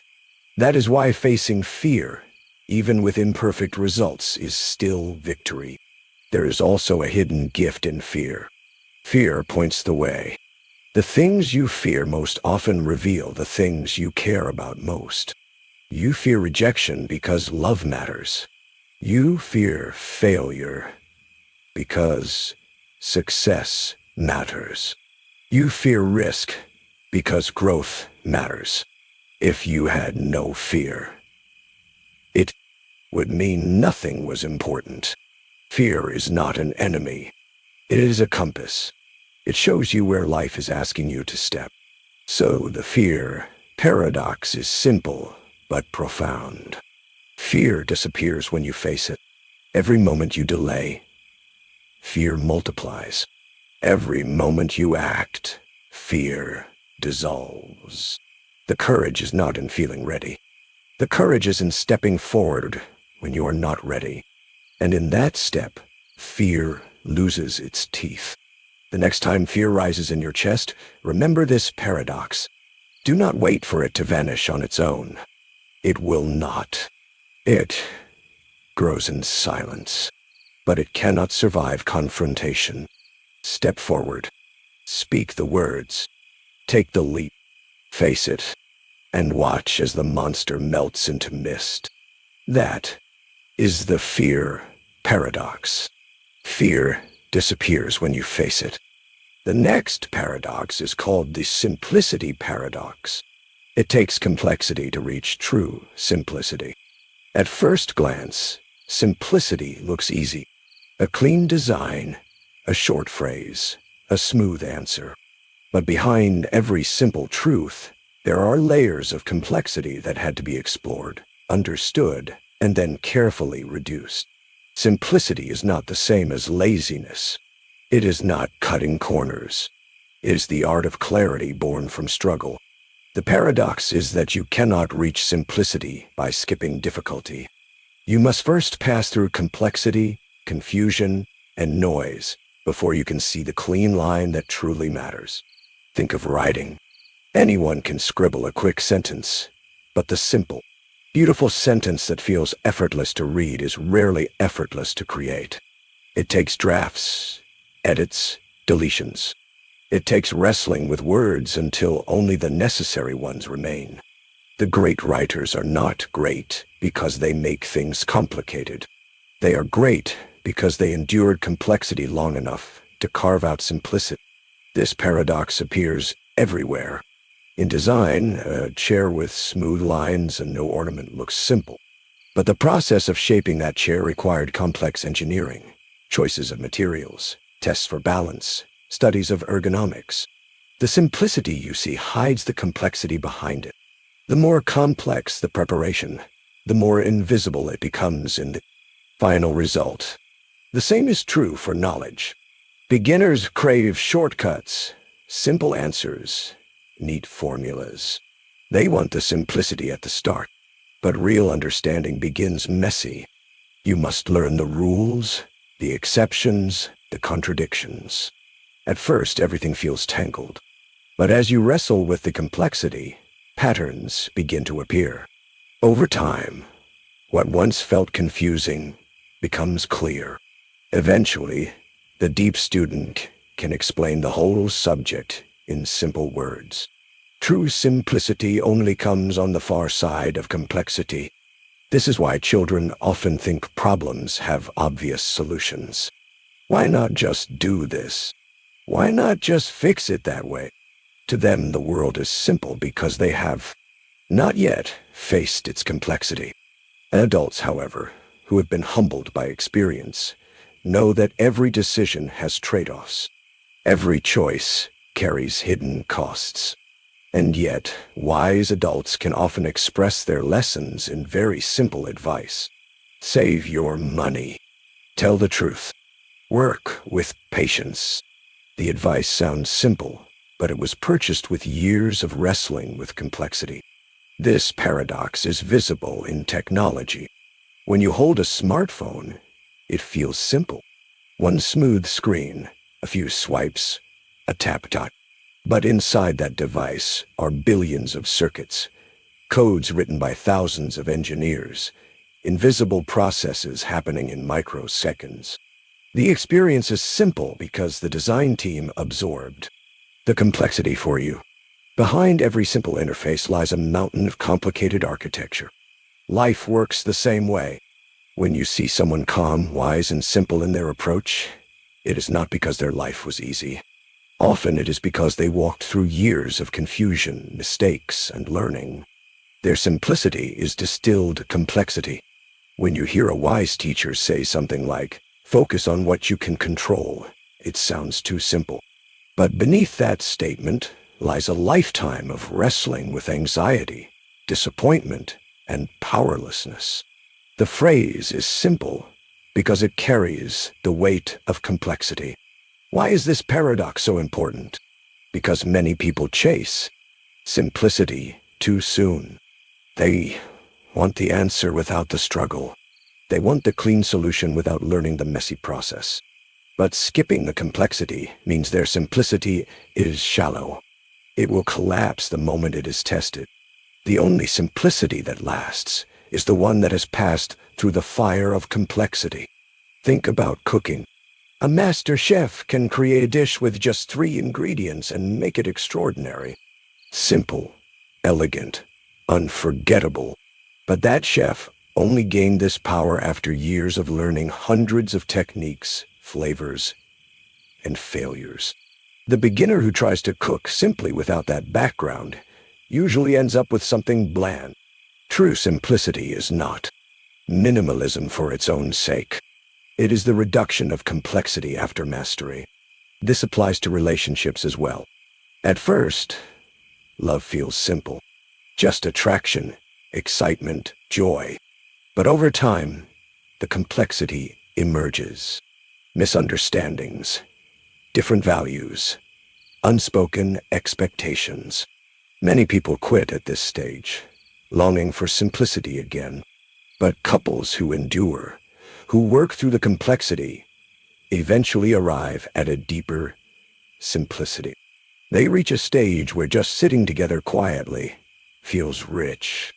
That simplicity is not the beginning. It is the reward of navigating complexity. The paradox even applies to our minds. Meditation, for example, looks simple. Sit still, breathe, let thoughts pass.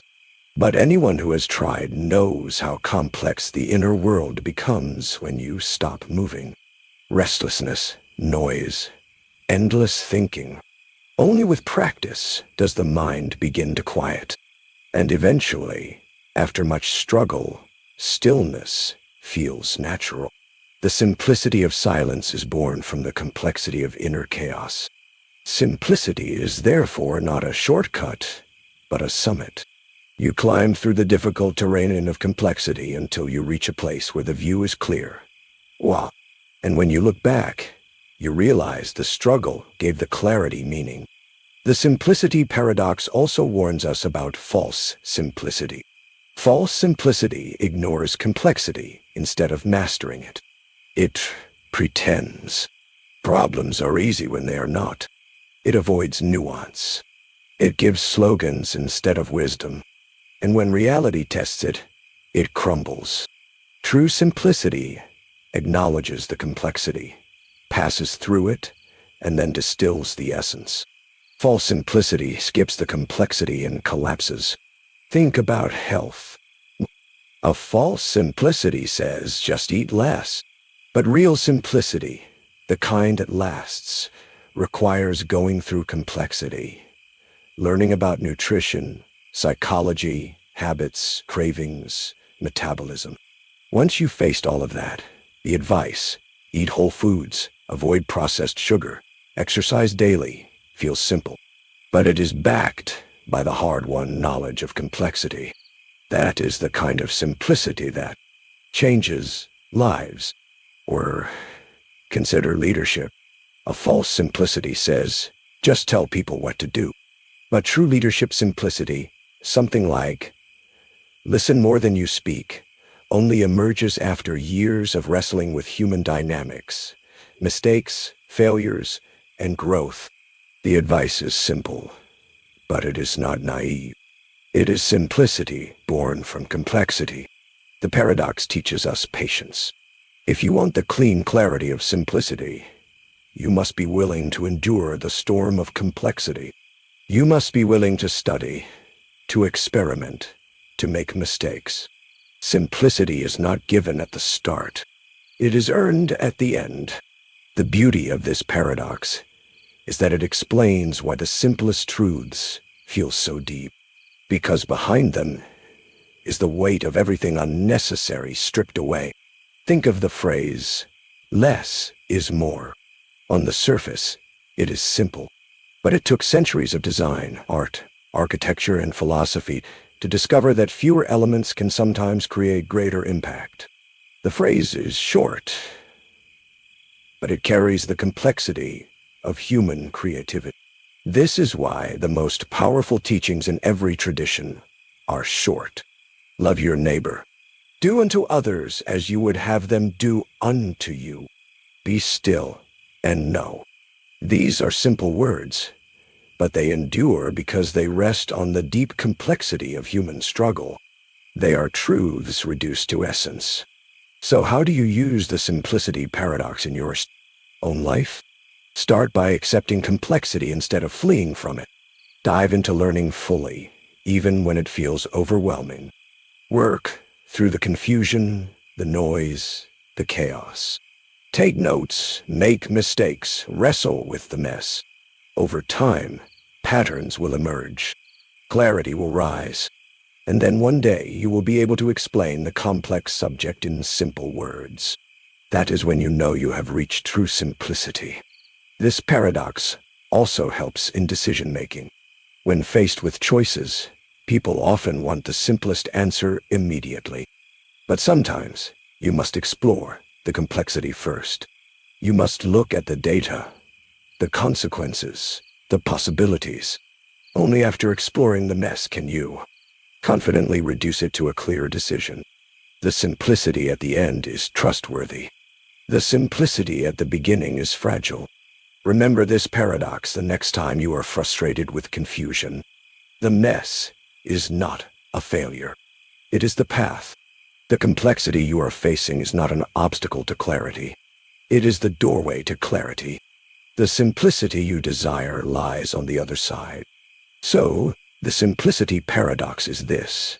True simplicity is not the absence of complexity. It is the product of it. The deeper the complexity you face, the stronger and clearer the simplicity you can build. That is the simplicity paradox. It takes complexity to reach true simplicity. The next paradox is called the control paradox. The more you try to control, the less control you have. At first, this seems impossible. We are taught from childhood to take control, to stay in charge, to make sure life goes according to plan. Control is supposed to give us safety, stability, and power. But the paradox is that the tighter we grip, the more things slip away. Like sand in a clenched fist, the harder you squeeze, the faster it leaks through your fingers. Think of everyday life. A parent who tries to control every choice of their child often finds that the child rebels. A boss who micromanages every move of their employees creates resentment, and work slows down instead of speeding up. A person in a relationship who constantly tries to direct their partner ends up driving them away. In all these cases, control creates the very opposite of what was intended. The paradox arises because control is an illusion. You cannot control other people's thoughts, emotions, or actions. You cannot control the weather, the economy, or the future. At best, you can influence. At best, you can prepare. But the more you demand absolute control, the more life pushes back. And in that pushing, you lose peace of mind, you lose freedom, and you lose the very control you hope to gain. This paradox shows up inside your own mind, too. Have you ever tried to force yourself to fall asleep? The more you try, the harder it becomes. Have you ever tried to stop worrying by sheer willpower? The more you tell yourself not to worry, the louder the worries become. The attempt to control your own thoughts often makes them louder. Control works against itself. When you try to control feelings, they tighten. When you try to control people, they resist. When you try to control the world, it reminds you of its vastness. The paradox teaches us that true control is not about tightening your grip, but about loosening it in the right places. Think about driving a car on ice.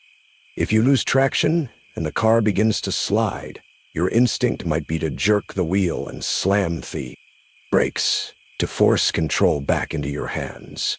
But anyone who has learned how to drive on ice knows that this reaction makes things worse. The car spins faster, skids harder. The way to regain control is to relax your grip, to steer gently, to go with the slide until balance returns. You take control not by force, but by cooperation. This same principle applies to life. Trying to control everything directly is like jerking the wheel. It creates chaos.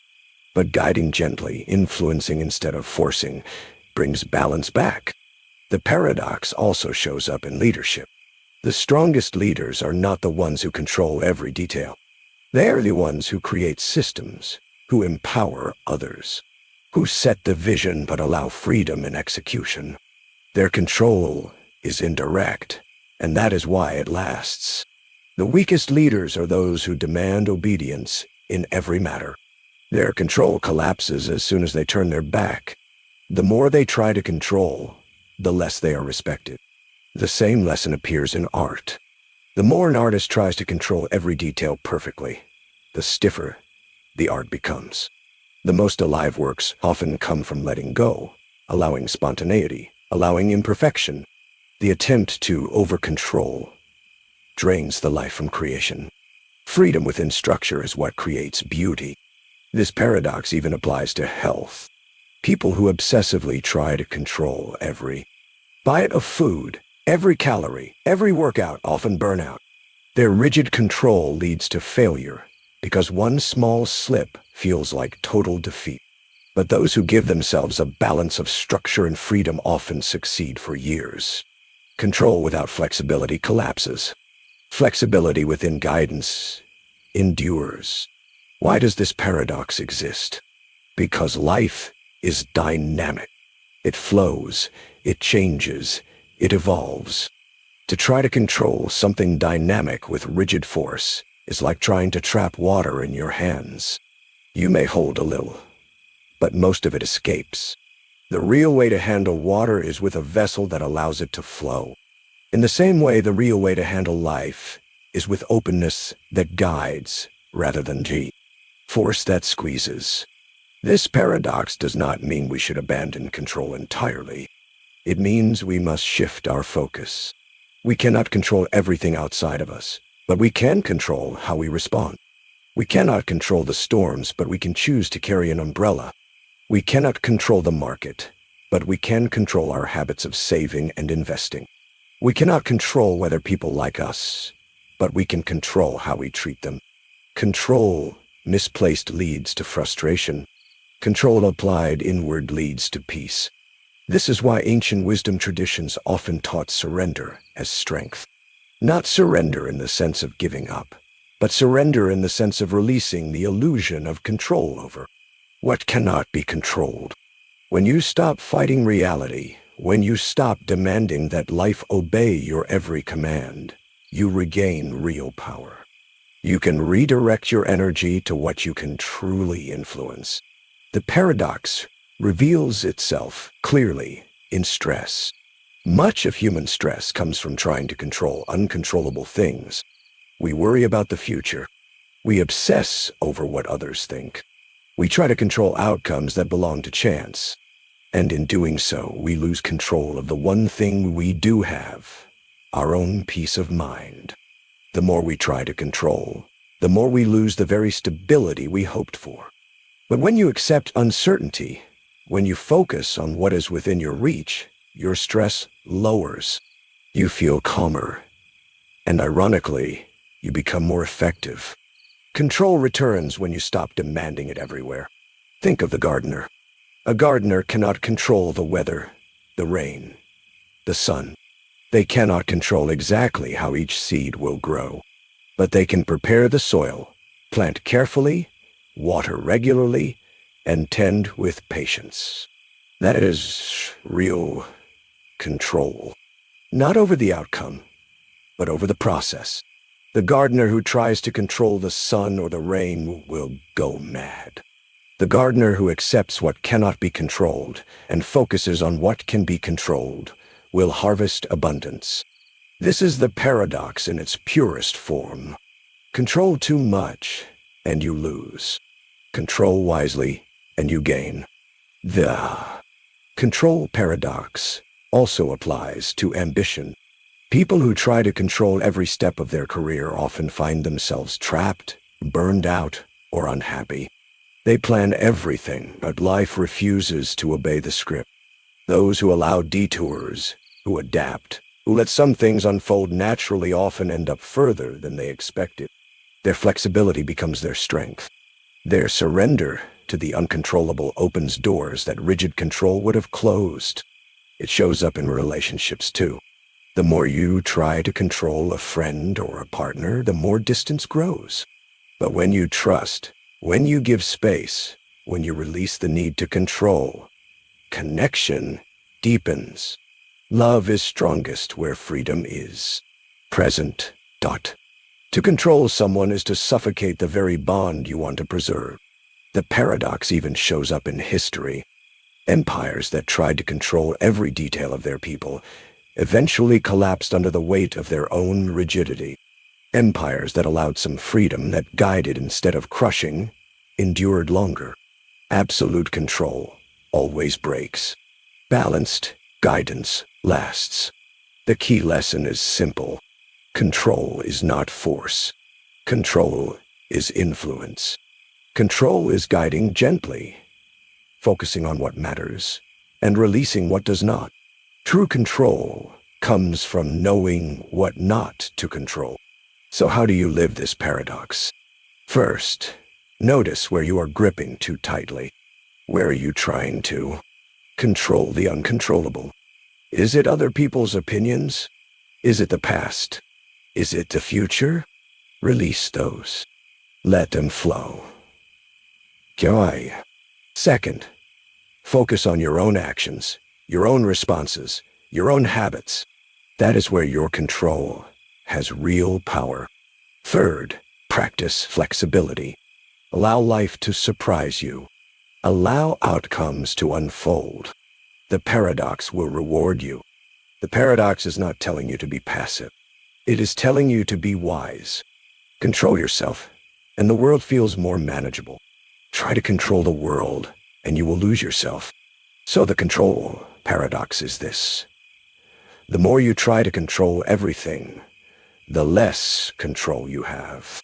But when you release what cannot be controlled and focus on what you can, you discover the only control that matters. That is the control paradox. The next paradox is called the effort paradox. Trying too hard often makes you fail. It sounds strange at first. We are taught that effort equals success. Work harder, push more, never give up. The whole culture celebrates hustle, long hours, and endless striving. Yet, when you look closer, you notice something unsettling. Sometimes the harder you try, the worse things go. Sometimes pouring in more effort makes the result collapse. Think about sleep. You cannot force yourself to sleep by effort. The more you try, the more awake you feel. Sleep only comes when you let go. Think about being confident in a conversation. The more you try to act confident, the more awkward you appear. Real confidence happens when you stop trying so hard. The paradox is clear. Effort is necessary, but too much effort backfires. This is because effort has two sides. On one side, effort is discipline, persistence, and strength. On the other side, effort can turn into tension, anxiety, and resistance. Imagine a bowstring pulled too tight. At a certain point, it snaps. Or think of a muscle. Train it with effort, and it grows. Overtrain it with too much effort, and it tears. The line between power and collapse is thin. The effort paradox teaches us that success is not simply about pushing harder. It is about knowing when to push and when to release. It is about balance. You can see this paradox in sports. A golfer who swings with tense, desperate force often misses the shot. A tennis player who tries too hard to smash every ball loses accuracy. A runner who pushes too hard too early burns out before the finish line. Athletes learn that relaxation inside effort is the key. Smooth effort beats frantic effort. Calm power beats desperate power. The same is true in creativity. A writer who stares at the blank page and demands brilliance with every sentence often ends up with nothing. But a writer who relaxes into the process, who allows words to flow, discovers ideas unfolding. Musicians, too. The more a musician tenses up and tries to force perfection, the more mistakes appear. But when they let go and trust their training, the music flows naturally. Effort must transform into ease. The paradox shows up in relationships. Have you ever noticed that people who try too hard to be liked often end up being avoided? The desperate attempt to impress makes others uncomfortable. But someone who relaxes, who is genuine without forcing, attracts connection. Trying too hard to hold on to love often drives it away. Trying too hard to appear perfect makes people distrust you. True connection grows when effort softens into presence. In career, too, the paradox works.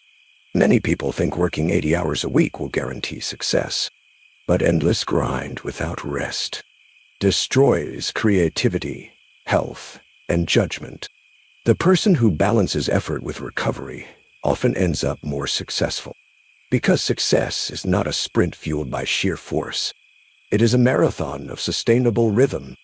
Too much effort creates burnout. Burnout destroys results. Even in personal goals like fitness or dieting, the effort paradox rules. People who try extreme diets, strict rules, and punishing workouts often fail. Their effort is so rigid, it collapses. Meanwhile, those who build steady, moderate habits succeed long-term, because their effort is consistent, but not crushing. The paradox shows that less intensity, done steadily, beats more intensity done unsustainably. Why does effort backfire? Because effort creates tension. Tension creates resistance, and resistance blocks flow. Flow is the state where you perform best. In flow, effort feels effortless. You are deeply engaged, but not straining. You are focused, but not desperate. Flow happens when you give enough effort to start, but not so much that you choke the process. Think of holding water in your hands. If you hold gently, the water stays. If you squeeze too hard, the water escapes. Life is the same. Too much effort squeezes opportunity out of your hands. The paradox is not telling you to be lazy. It is not saying you should avoid hard work. It is saying that effort must be applied wisely. Effort without wisdom is wasted. Smart effort, balanced effort, creates results. There is also a psychological reason. When you try too hard, you signal to your brain that the outcome is scarce and desperate. That creates anxiety. Anxiety lowers performance. For example, in public speaking, people who try too hard to be perfect trigger their own nervous system. Their voice shakes, their memory falters. But those who relax, who accept imperfection, speak with authenticity and strength. The less they try to control every detail, the more powerful they sound. Think of exam preparation. Students who cram frantically with endless hours often exhaust themselves. Their brain cannot retain the information. But those who study with steady effort, with breaks and rest, often perform better. Again, trying too hard collapses the very goal you wanted. This paradox has a deeper lesson too. Life is not something you can dominate by sheer force. Life requires cooperation. You push, but you also listen. You act, but you also allow. Success is a dance, not a war. If you push every time without pause, you step on your own feet. If you balance effort with flow, you glide. The effort paradox also reveals why surrender is sometimes the most powerful action. When you stop pushing so hard, solutions appear. Creativity awakens. Opportunities come into view. Even think of the times when you struggled with a problem for hours, then gave up, went for a walk, and suddenly the answer appeared. That is the paradox at work. Effort blocked you. Release opened the way. You can see this in nature too. Plants do not strain to grow. Rivers do not force their flow. The sun does not try harder to rise. They follow their nature steadily, without tension. Humans, when aligned with this rhythm, succeed more. But when we push against it with frantic effort, we suffer. So how can you live the effort paradox wisely? First, recognize when effort becomes strain. Strain feels tight, anxious, exhausting. Second, practice the art of letting go. Step back, breathe. Allow your training, your preparation, your habits to carry you. Third, design systems that reduce the need for willpower. When your environment supports you, less effort creates better results. Imagine two people climbing a mountain. One rushes with frantic effort, burning energy, slipping often, demanding control over every step. The other moves steadily, conserving energy, adjusting to the terrain, balancing effort with rest. Which one reaches the top? Not the one who tried hardest in the frantic sense, but the one who worked wisely, steadily, with balance. The paradox applies to wealth as well. People who chase money with desperate effort often make poor decisions, falling into risky traps. But those who focus calmly on creating value, who let money grow as a byproduct of wise action, succeed more. Trying too hard to be rich blinds you. Working steadily with purpose brings true wealth. The effort paradox also reminds us to trust the process. Results take time. Effort is planting seeds. But no matter how hard you try, you cannot force the seed to sprout overnight. If you dig it up every hour to check, you destroy it. The seed grows when you plant, water, and then let go. Too much effort and impatience kills growth. Calm patience allows it. So the paradox is this. Effort is needed, but effort without ease collapses. Striving must transform into flow. Success is found not in the hardest push, but in the balance of push and release. Remember this, trying too hard often makes you fail. The most powerful lives are built not on frantic force, but on calm, steady rhythm. Effort and ease together create mastery.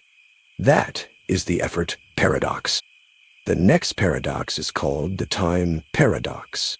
The slower you live, the more time you have. At first, it sounds impossible. Time is fixed. We all have 24 hours in a day. You cannot create more hours by slowing down. Yet when you look at how time feels, the paradox begins to reveal itself. The faster you rush, the less time you seem to have. The slower you move, the more space appears inside each moment. Think of a frantic morning. You wake up late, grab your phone, scroll, rush to dress, hurry through breakfast, run out the door. The clock has not moved faster, but you feel as if time has vanished. You had no space to notice, no breath to pause. Now imagine the opposite. You wake calmly, stretch, drink water slowly, take a deep breath, and begin the day with focus. The clock still moves at the same pace, yet you feel as if time has expanded. The day feels spacious. This is the time paradox. We believe rushing creates more productivity. In reality, rushing shrinks our experience of time. Every task blends into the next. We lose memory of details. The day becomes a blur. By the end of the week, we ask, where did the time go? But when we slow down, we notice details. We engage fully. We remember more.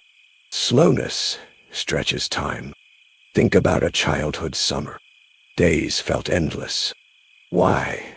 Why? Because you lived slowly. You played, noticed, explored.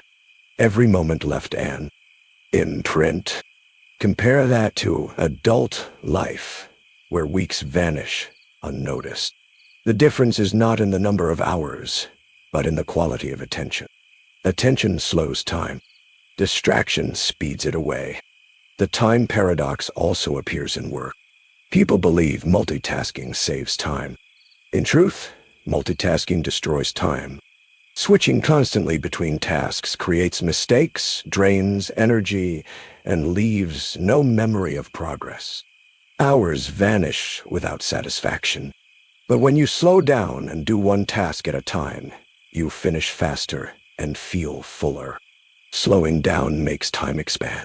Even in conversation, the paradox holds. Rushed words, quick replies, constant interruptions, and checking phones make conversations empty. Minutes are wasted. But when you pause, listen fully, and let silence breathe, the conversation feels rich.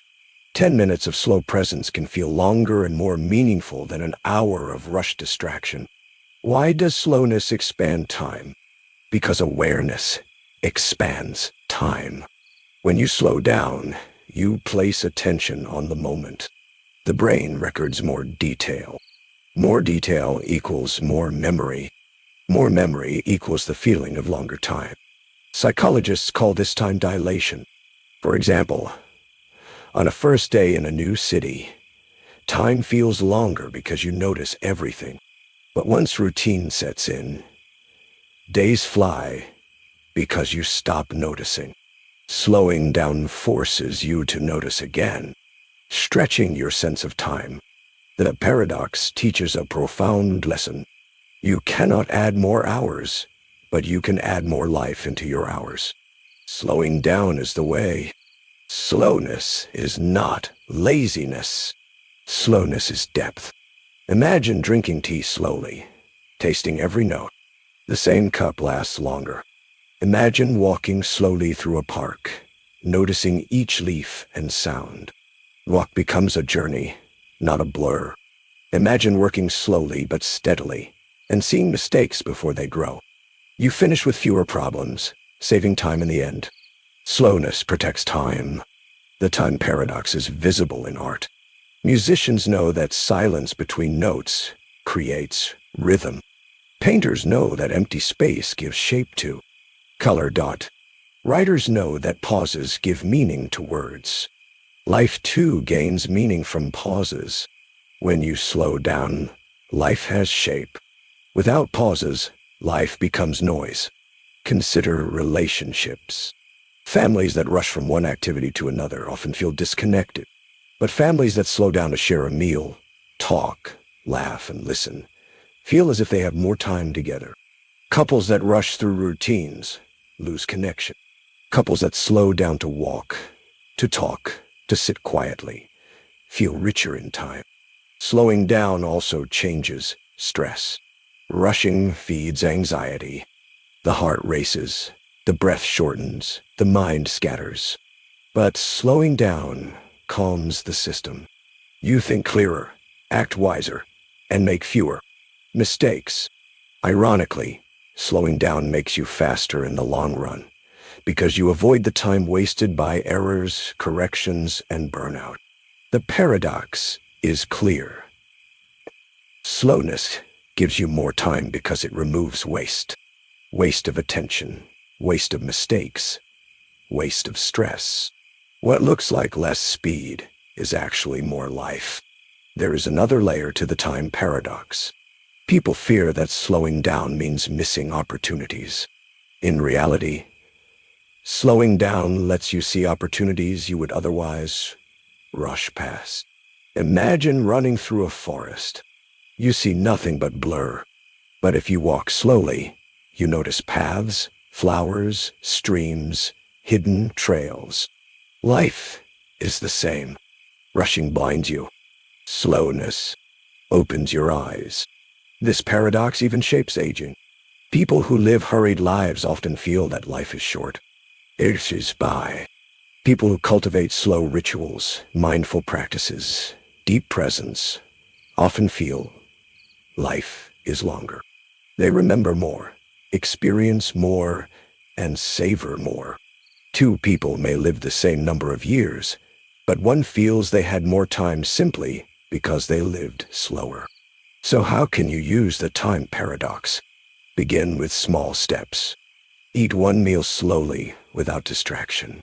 Walk for 5 minutes without your phone. Breathe deeply for a minute before starting work. These small acts of slowness expand your sense of time, then expand further. Design days with fewer tasks but more. Focus. Create margins in your schedule, spaces to breathe.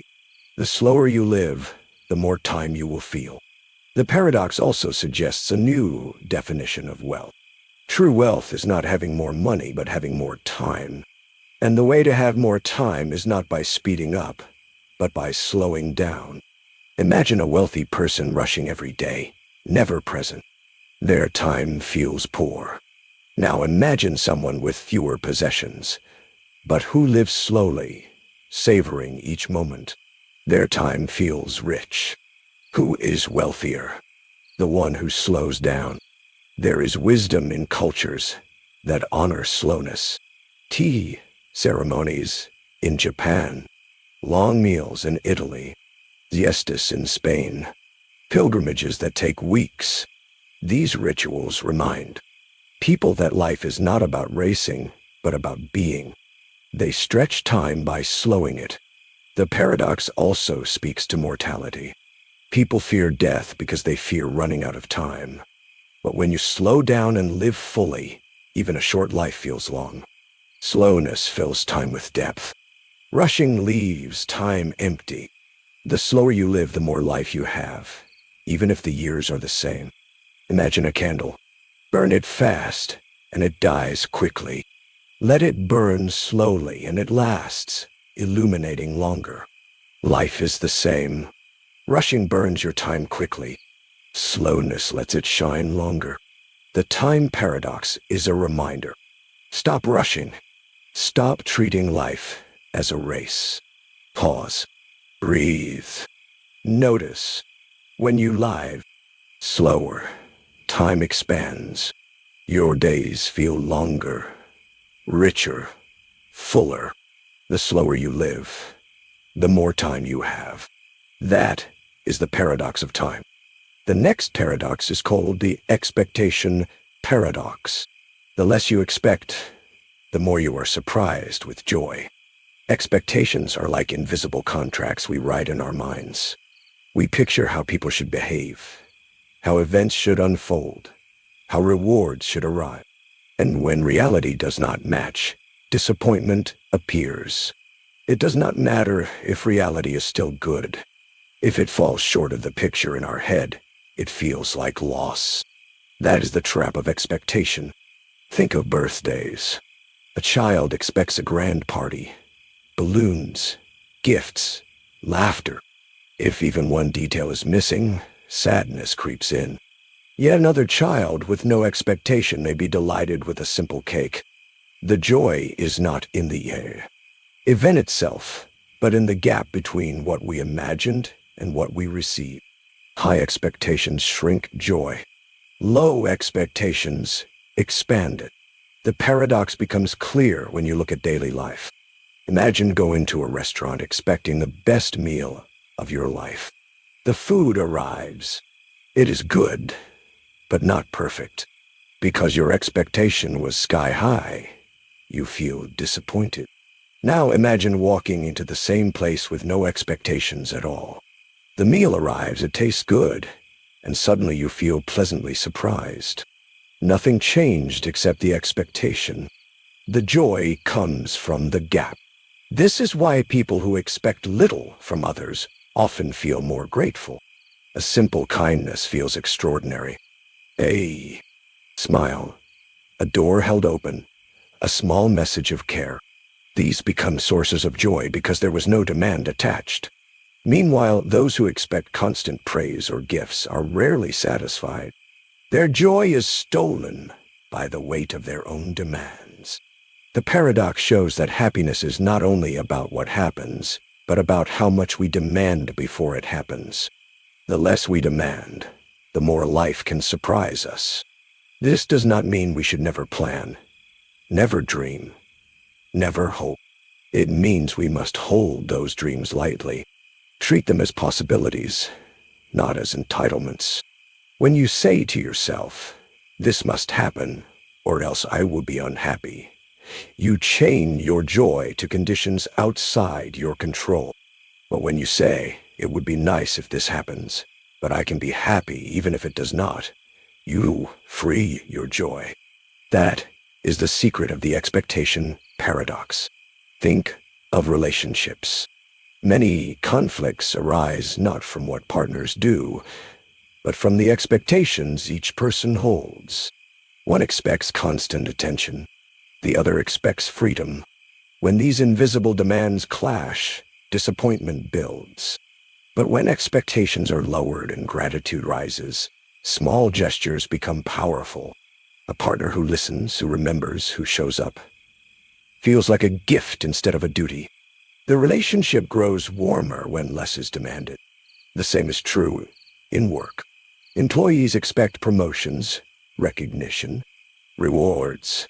When these do not arrive on schedule, bitterness grows. Yet, when a person expects nothing beyond the chance to contribute, every form of recognition feels like a bonus. Gratitude replaces resentment. Travel provides another lesson. Tourists who expect every detail to be perfect, no delays, no crowds, no mistakes, often feel frustrated. Yet, travelers who expect challenges are delighted when things go smoothly.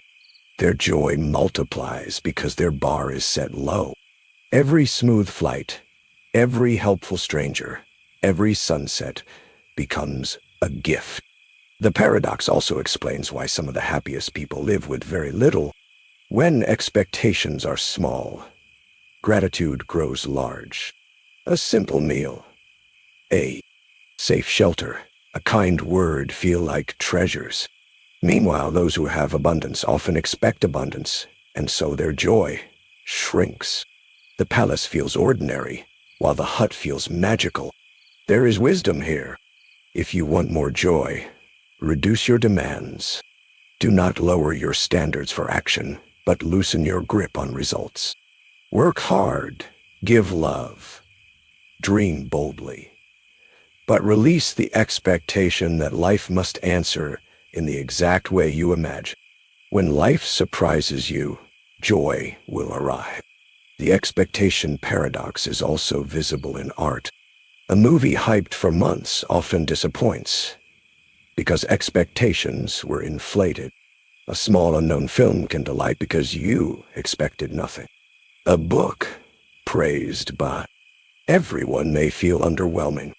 A book you stumble upon by chance may feel like treasure. Again, joy rises in the absence of expectation. Why does this happen? Because the brain compares reality not to reality itself, but to the model we built inside. If the model is high, reality falls short. If the model is low, reality exceeds it. The joy is not in the event, but in the comparison. That is why lowering expectations increases joy. But the paradox has a deeper layer. When you live with fewer expectations, you live closer to reality. You see things as they are, not as you demand them to be. Reality itself becomes enough. Joy is no longer a prize at the end of conditions. It is awe. constant possibility. Think about waking up. If you expect the day to be perfect, you will be disappointed by the first small problem. If you expect nothing at all, every small good thing becomes a gift. Sunlight through the window, a warm cup of coffee, a quiet moment of peace. Joy multiplies because you asked for nothing and life gave you something. The expectation paradox does not mean never dreaming. Dreams inspire action, but let dreams guide your effort, not dictate your happiness. Set goals, but do not chain joy to them. If the goal arrives, celebrate. If not, find joy in the steps along the way. In this way, joy is constant, not conditional. You can practice this paradox in small ways. Expect delays in traffic, and when the road is clear, you will feel grateful. Expect mistakes in your work, and when progress flows smoothly, you will feel pleased. Expect challenges in life, and when ease arrives, you will feel blessed. The less you expect, the more you will notice joy. This is why surprise parties bring such delight. The person had no expectation, so every detail feels wonderful. Imagine if the same person had demanded the party. The joy would shrink. Joy loves surprise. Expectation kills surprise. Children remind us of this truth. They often find joy in simple things because they have not yet built high expectations. A cardboard box becomes a castle. A walk outside becomes an adventure. Joy flows where expectation is absent. In aging, the expectation paradox offers peace. People who expect life to always get easier grow bitter with age. But those who expect challenges accept them, and every ease becomes a blessing. Gratitude grows with low demand. So the paradox teaches this. Joy is not found in controlling life, but in releasing it. The less you expect, the more you notice what is already here. Every kindness becomes brighter, every moment more vivid, every surprise more joyful. The expectation paradox reminds us that life is not a contract to be fulfilled, but a gift to be noticed. The less you expect, the more you are surprised with. Joy dight. That is the paradox of expectation. The next paradox is called the learning paradox. Teaching others is the fastest way to learn yourself. At first, this sounds backwards. We imagine that to teach, we must already know. We imagine that the teacher is the master, and the student is the beginner. But life shows us something different. The very act of teaching forces us to understand more deeply. It sharpens our thinking, exposes our weak spots, and makes our knowledge come alive. When you explain an idea to someone else, you must organize it. You must turn scattered thoughts into clear steps. This process reveals gaps you never noticed. What felt clear in your own mind suddenly feels vague when you try to express it. The struggle to explain pushes you to learn again, this time at a deeper level. That is the paradox. By teaching, you are still learning. Think about the last time you tried to describe something you understood. Maybe it was a math problem, or how to fix a device, or how to play a game. In your mind, it felt easy. But when you began to explain, you stumbled. You had to search for the right words. You had to slow down. That moment of struggle was learning. You discovered the parts you had skipped over. Teaching created a mirror showing you what you did not fully grasp. This is why great teachers are often the greatest students.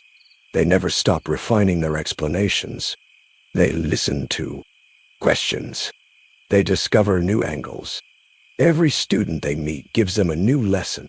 The paradox also applies outside classrooms.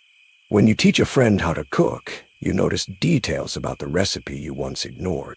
When you teach someone how to use a tool, you understand the steps more clearly. When you mentor someone at work, you begin to see your own habits, both good and bad.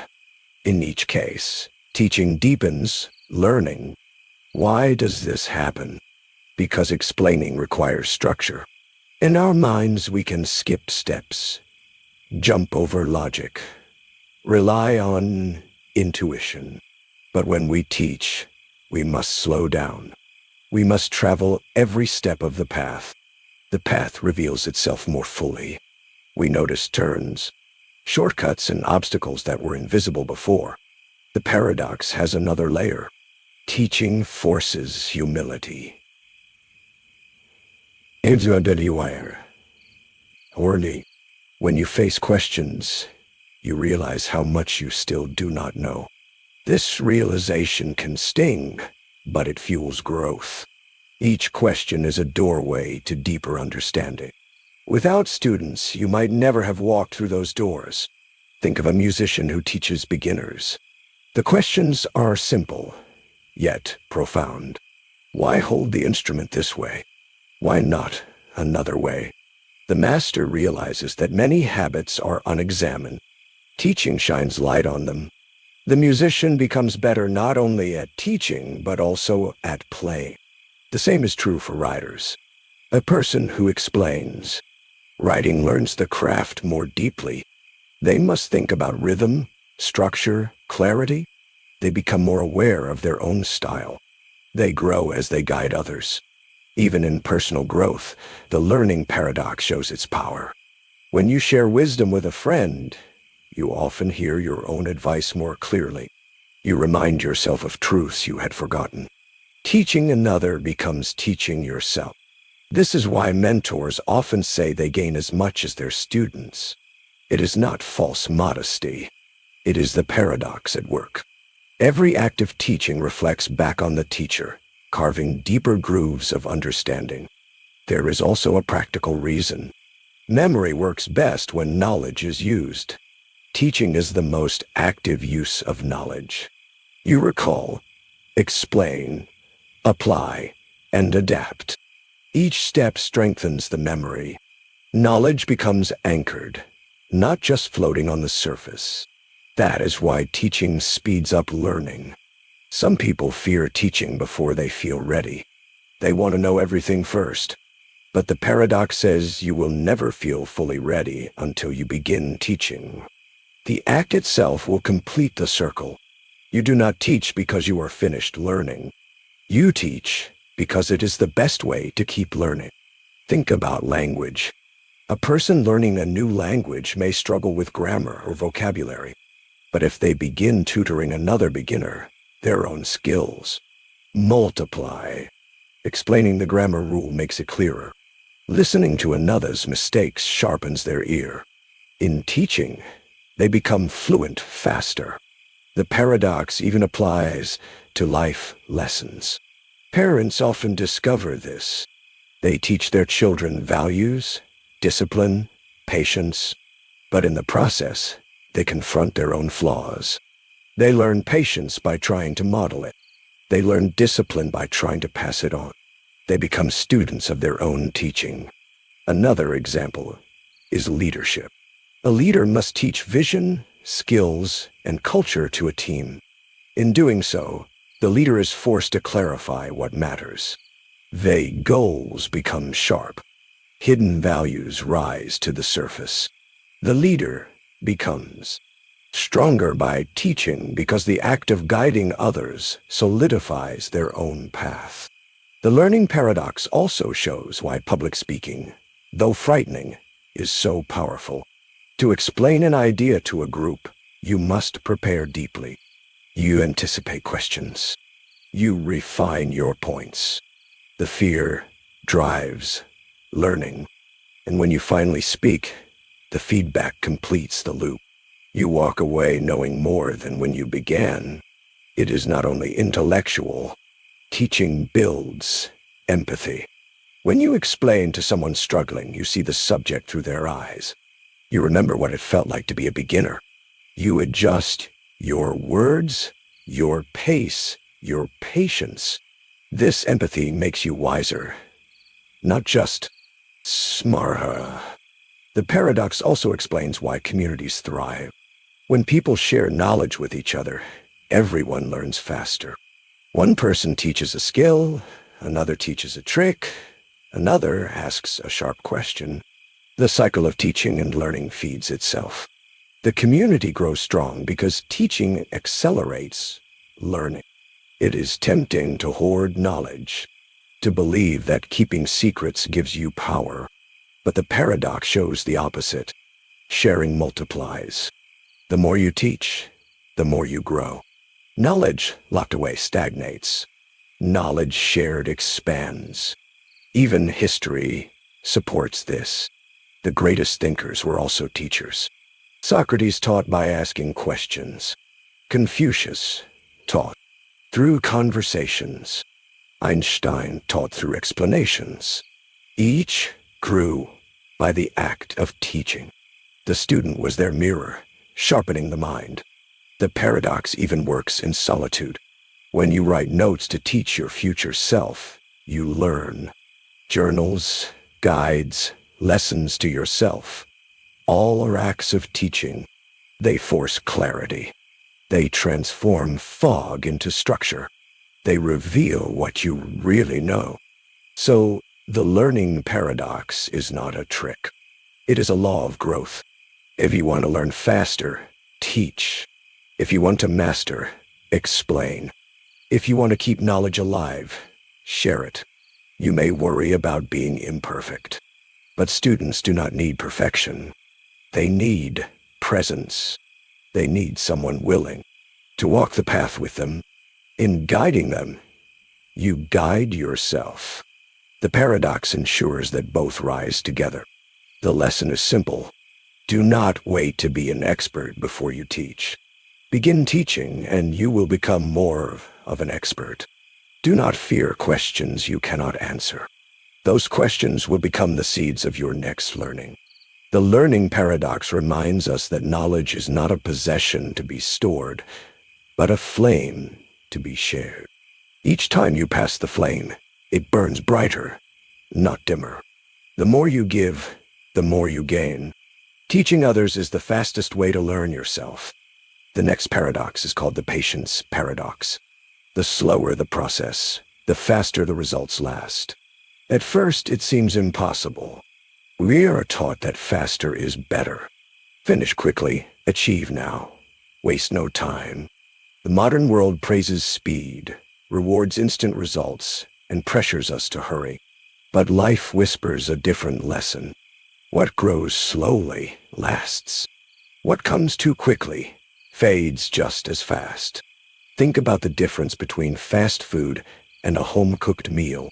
Fast food satisfies in the moment, but the feeling fades and often leaves discomfort. A meal prepared slowly, with care, nourishes in a deeper way. The same is true for every part of life.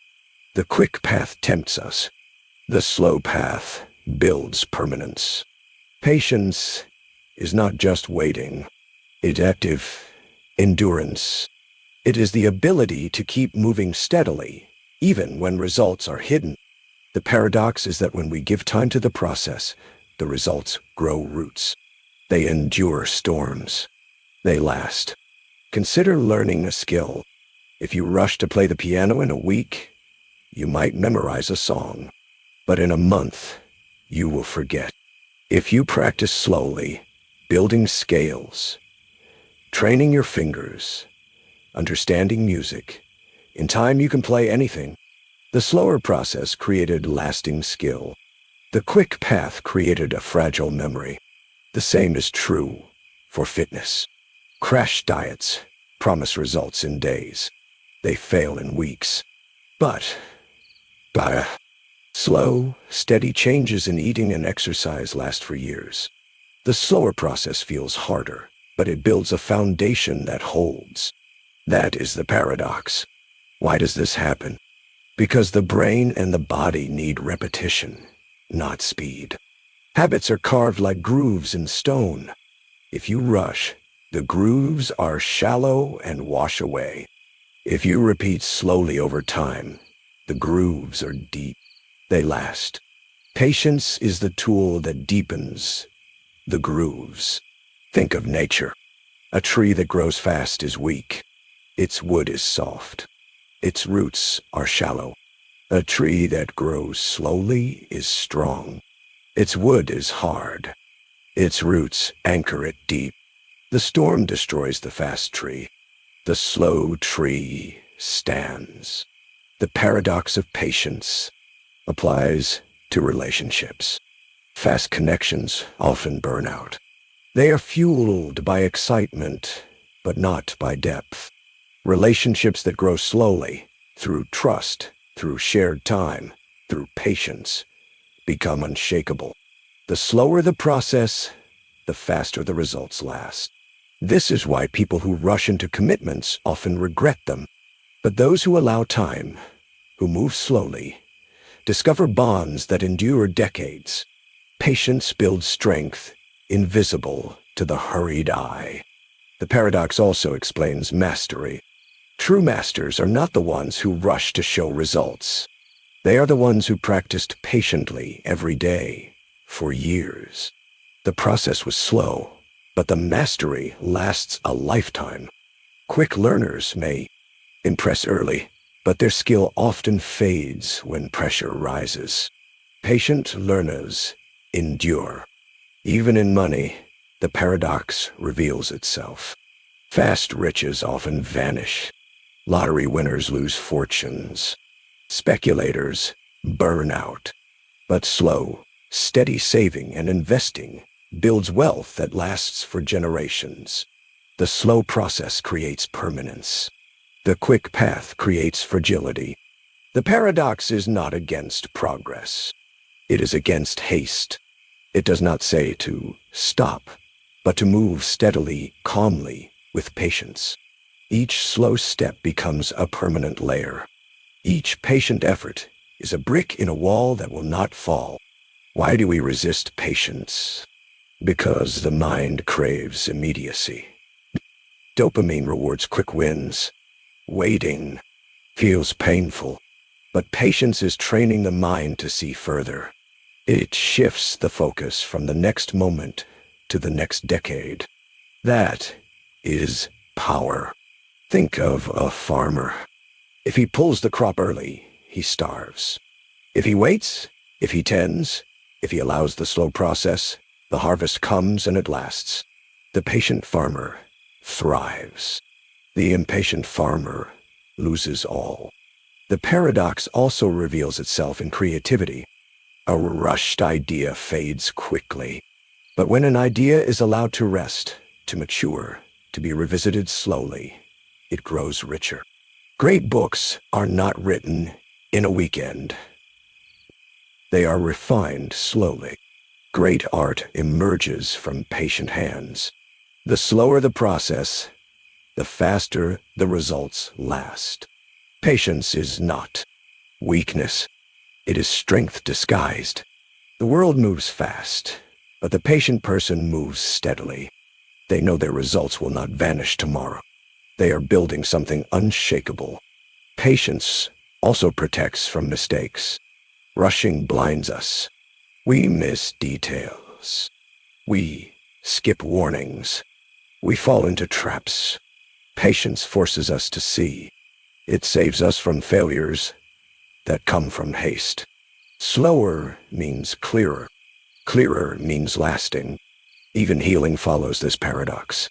Wounds forced to close too quickly often reopen. Healing that is allowed to follow its slow course creates scars that hold. The body knows. The mind knows. Life knows. There is beauty in patience. It teaches trust. Trust in time. Trust in process. Trust that what is real does not need to be forced. A flower opens slowly, yet perfectly. The moon moves slowly, yet always on time. Life's deepest results follow patience. The paradox also reshapes how we see success. Many dream of sudden breakthroughs, but the truth is that sudden success is fragile. Only what is built slowly can carry weight. Fame gained overnight fades. Success built with patience lasts decades. Patience does not mean inactivity. It means consistent small activity. It is not sitting still. It is walking slowly, but never stopping. That is why results last. You did not rush to the peak. You climbed carefully, step by step, and once at the top, you can stay. In daily life, the patience paradox can transform stress. When you feel rushed, remember, slower now means stronger later. Each patient breath, each calm choice, builds a future that endures. This paradox is easy to forget. The world glorifies fast results, but the world is filled with broken promises of speed. True results are slow, yet they are the only ones that last. So remember, the patience paradox. The slower the process, the faster the results last. If you want lasting health, lasting wisdom, lasting success, choose patience. Let the process be slow. Let the results be permanent. Patience is not delay. It is investment. It is not weakness. It is strength. The paradox shows us that what is built slowly is built forever. The slower the process, the faster the results last. The next paradox is called the wealth paradox. The more you give away, the richer you feel. At first, this sounds like nonsense. How can giving money away make you richer?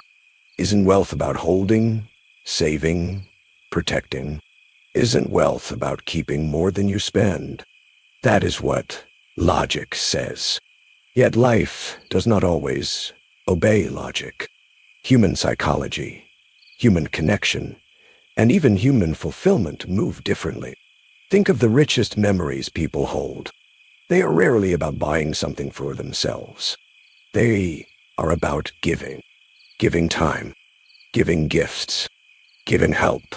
A child opening a present, a stranger receiving kindness, a friend surprised with generosity. In those moments, people feel wealth, not in the size of their account, but in the size of their impact. The paradox works on multiple levels. On the psychological level, giving releases abundance. When you give freely, you are telling your mind, I have enough. The act itself convinces the brain that scarcity is not your master, that you are not clinging, that you are not desperate. And when the brain feels abundance, it relaxes. It shifts from fear to freedom, and freedom feels like wealth. On the social level, giving creates connection. Generosity builds trust. A gift, a favor, a shared meal, these bind people together. And strong connections are themselves a kind of wealth. A person surrounded by people who trust them, who respect them, who love them, is richer than someone with money but no community. On the spiritual level, giving aligns with meaning. It answers the deep question, why am I here? Purpose is the rarest wealth, and giving awakens it. To share your wealth, whether time, money, or talent, is to live with meaning. And meaning makes you feel full, far beyond numbers. The paradox also shows up in money itself. History is filled with wealthy people who gave much away, yet grew richer in the process. They gave to build schools, libraries, hospitals, charities. And what happened? Their influence grew. Their name endured. Their wealth multiplied in reputation, in opportunity, even in money itself. The more they gave, the richer they became. But the paradox is not only for the ultra-wealthy. It is for anyone. Think of someone struggling but still sharing a little. Maybe it is food with a neighbor. Maybe it is time with a friend. Maybe it is a kind word to a stranger. Those gifts cost little, but they feel immense. The act of giving lifts the giver.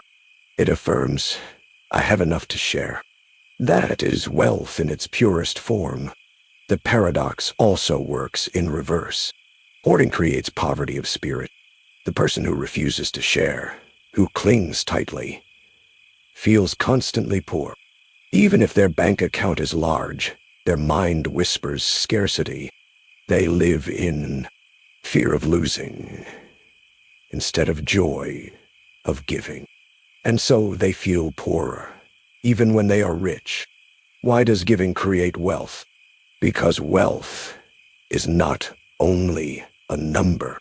Wealth is also a state of mind, a measure of joy, a measure of freedom, a measure of trust. And each grows stronger when we give. Consider the wealth paradox in daily life. Imagine two people with the same income. One spends only on themselves. They feel never satisfied, always lacking something. The other shares often. They buy gifts, they donate, they give time. That person feels abundant. They feel surrounded by gratitude. They feel rich. Same income, different feeling. The difference is giving. The paradox also teaches us about growth. When you give knowledge, you learn more. When you give love, you feel more love. When you give money, you often attract opportunity. Giving is not subtraction. It is multiplication in disguise. This is why many traditions across the world value generosity. They know the paradox. They teach that giving is the path to fullness, that withholding shrinks the spirit, and giving expands it. Ancient wisdom understood what modern psychology confirms. Giving makes us feel wealthy. The paradox even influences health. Generous people often live longer. Studies show they feel less stress, recover faster, and report greater happiness. Why? Why? Because giving shifts the mind from self-focus to connection, from anxiety to gratitude. Gratitude is medicine, and generosity creates gratitude. That gratitude makes you feel rich in every sense. The paradox does not mean recklessness. Giving is not about destroying yourself. It is about sharing wisely, sharing freely, sharing with joy. True giving is not forced. It is chosen. It is giving without expecting return, yet discovering return anyway.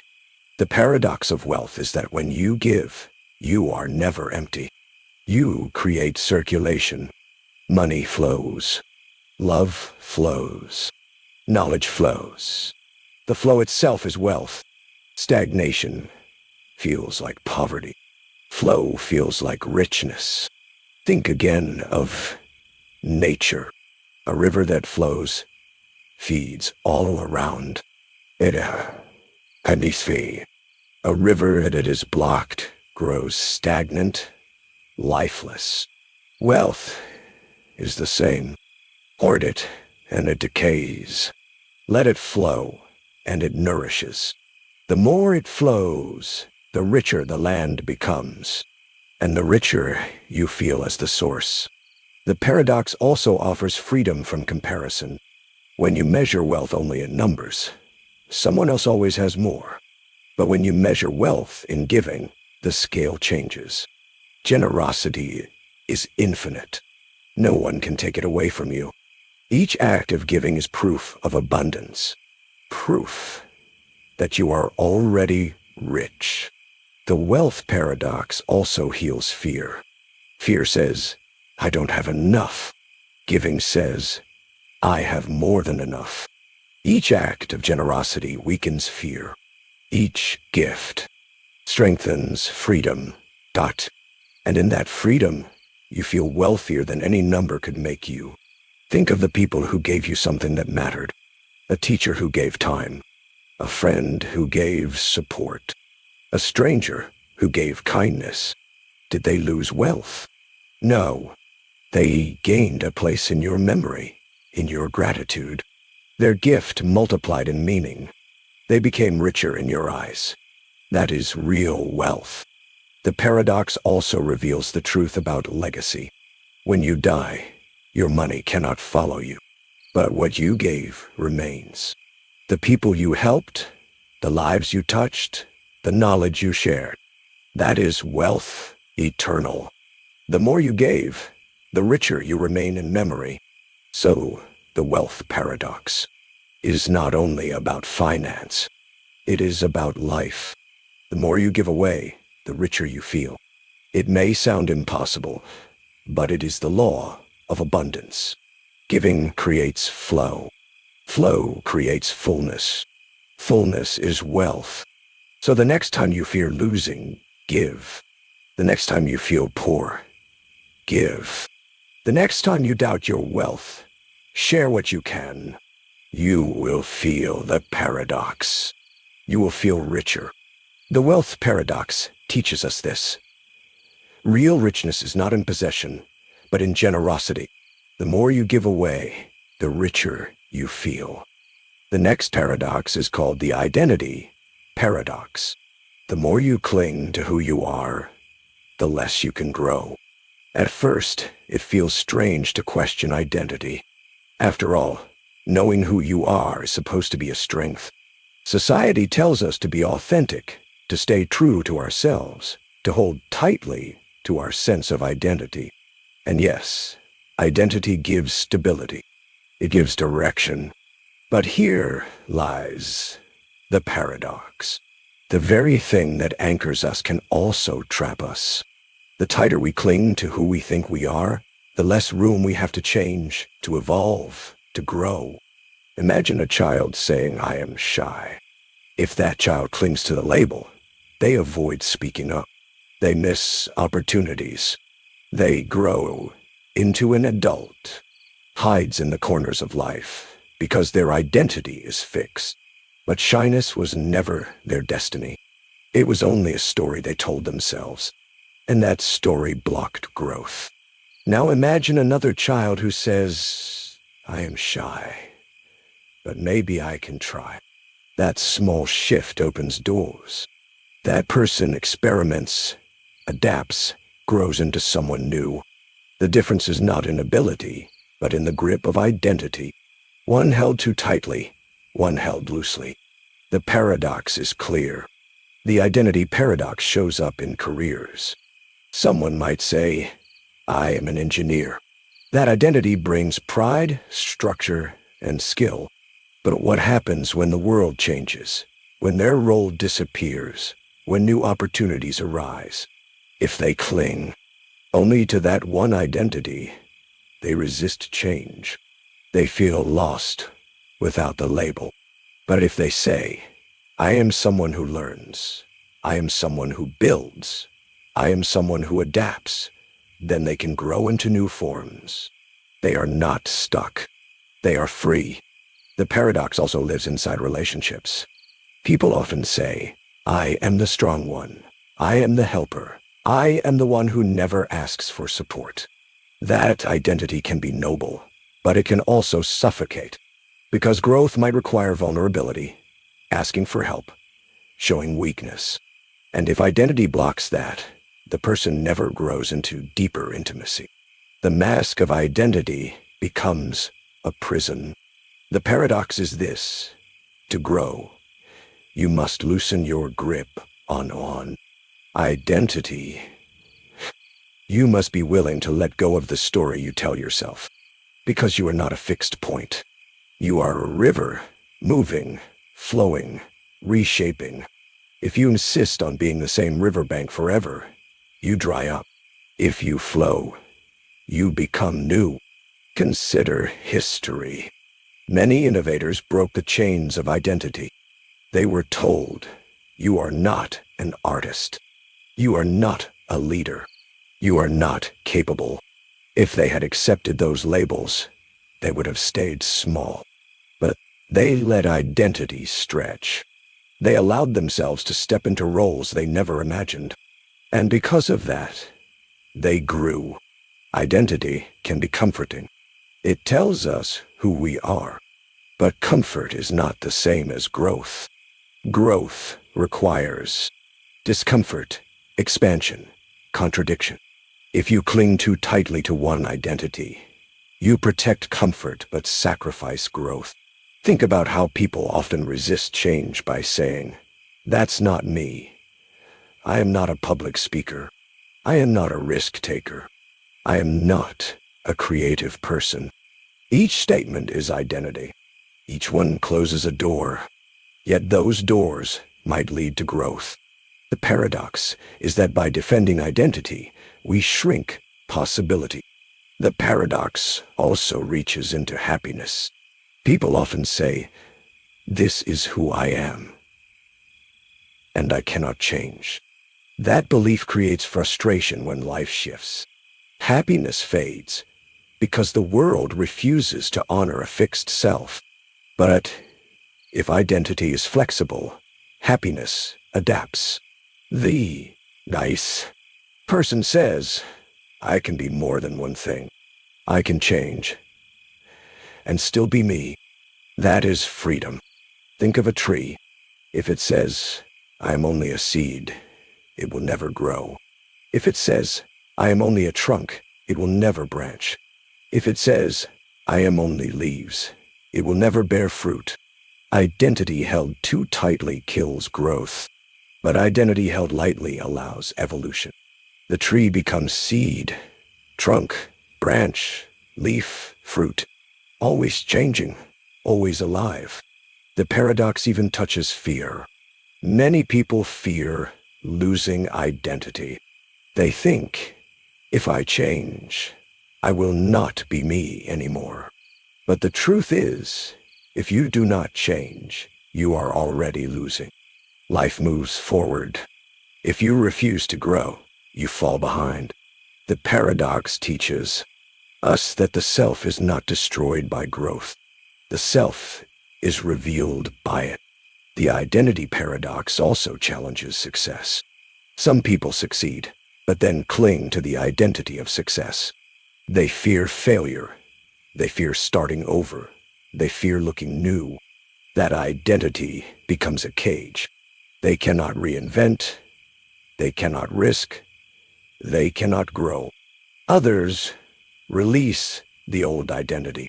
They say, "I was successful in one thing now. I will try another." They grow again. Even in spirituality, the paradox exists. Some people cling to being certain, to being right, to being a fixed believer.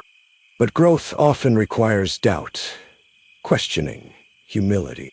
If identity cannot bend, wisdom cannot enter. The paradox is that real strength comes from loosening the grip, from admitting change.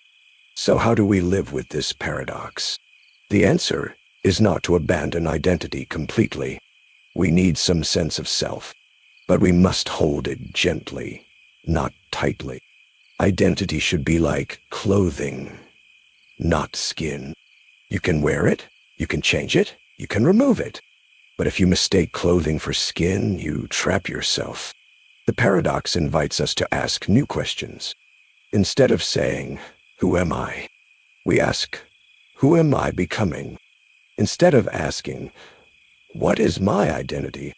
we ask, "What is my growth?" These questions turn the focus from defense to expansion, from clinging to moving. Think about your own life. What stories about identity have you clung to? "I am not good at numbers. I am too old to learn. I am not creative." Each one seems harmless, but each one steals possibility. The paradox whispers, "Let go. Loosen the grip. Identity is not destiny. There is freedom in this. When you stop clinging, you can become more. You can try new paths. You can expand into unexpected roles. You can grow without fear of betrayal. Because growth does not erase you. Growth reveals you. The identity paradox tells us, the more you cling to who you are, the less you can grow. But if you loosen the grip, if you allow change, you will discover wealth beyond labels. You will discover new versions of yourself. You will discover that you are not fixed. You are infinite. And that is the paradox. To becoming, you must stop clinging. To stay alive, you must let identity die and be reborn, again and again. The next paradox is called the control of future paradox. Accepting uncertainty is the best way to prepare for tomorrow. At first, it seems almost irresponsible. How can letting go of control prepare us for what is to come? Shouldn't the responsible person plan, calculate, and secure every outcome? That is what society tells us. Plan for retirement. Plan for your health.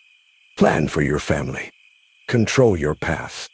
And yet, life has always been unpredictable. No matter how carefully we plan, no matter how tightly we hold the steering wheel, the road is full of unexpected turns. The paradox says this: the more we try to control the future, the more fragile we become when it changes. The more we accept uncertainty, the stronger and more adaptable we grow. Think of a sailor. If the sailor insists on controlling the wind, they will fail. The wind cannot be controlled. But if the sailor accepts uncertainty, if they adapt the sails, if they learn to move with the storm instead of against it, they are prepared. They cannot predict the wind, but they can prepare themselves to move with it. This is the paradox of life. Control feels safe, but it is often an illusion.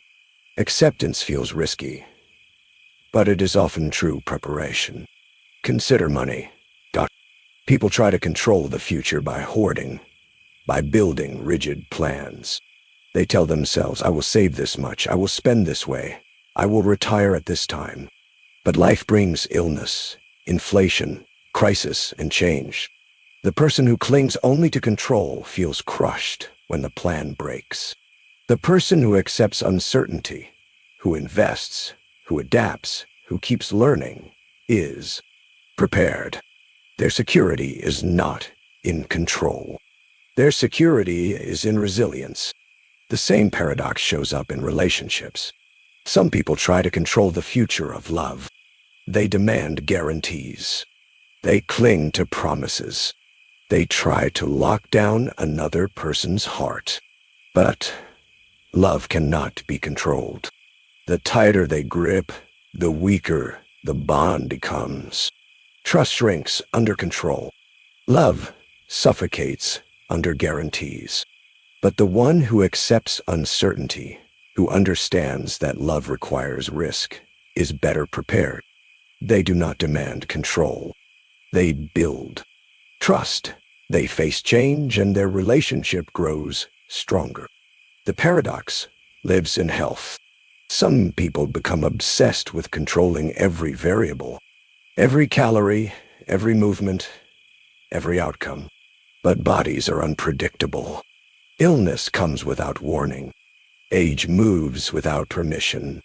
The paradox is that those who accept uncertainty live with more peace. They take care of themselves, but they do not chase perfect control. They adapt. They focus on resilience, not on obsession. In careers, the paradox is powerful. Many try to control the future by holding on to one skill, one path, one role. But industries shift, technology changes, and certainty disappears. Those who cling to one future are left behind. Those who accept uncertainty, who learn broadly, who experiment, are prepared. They do not predict the future.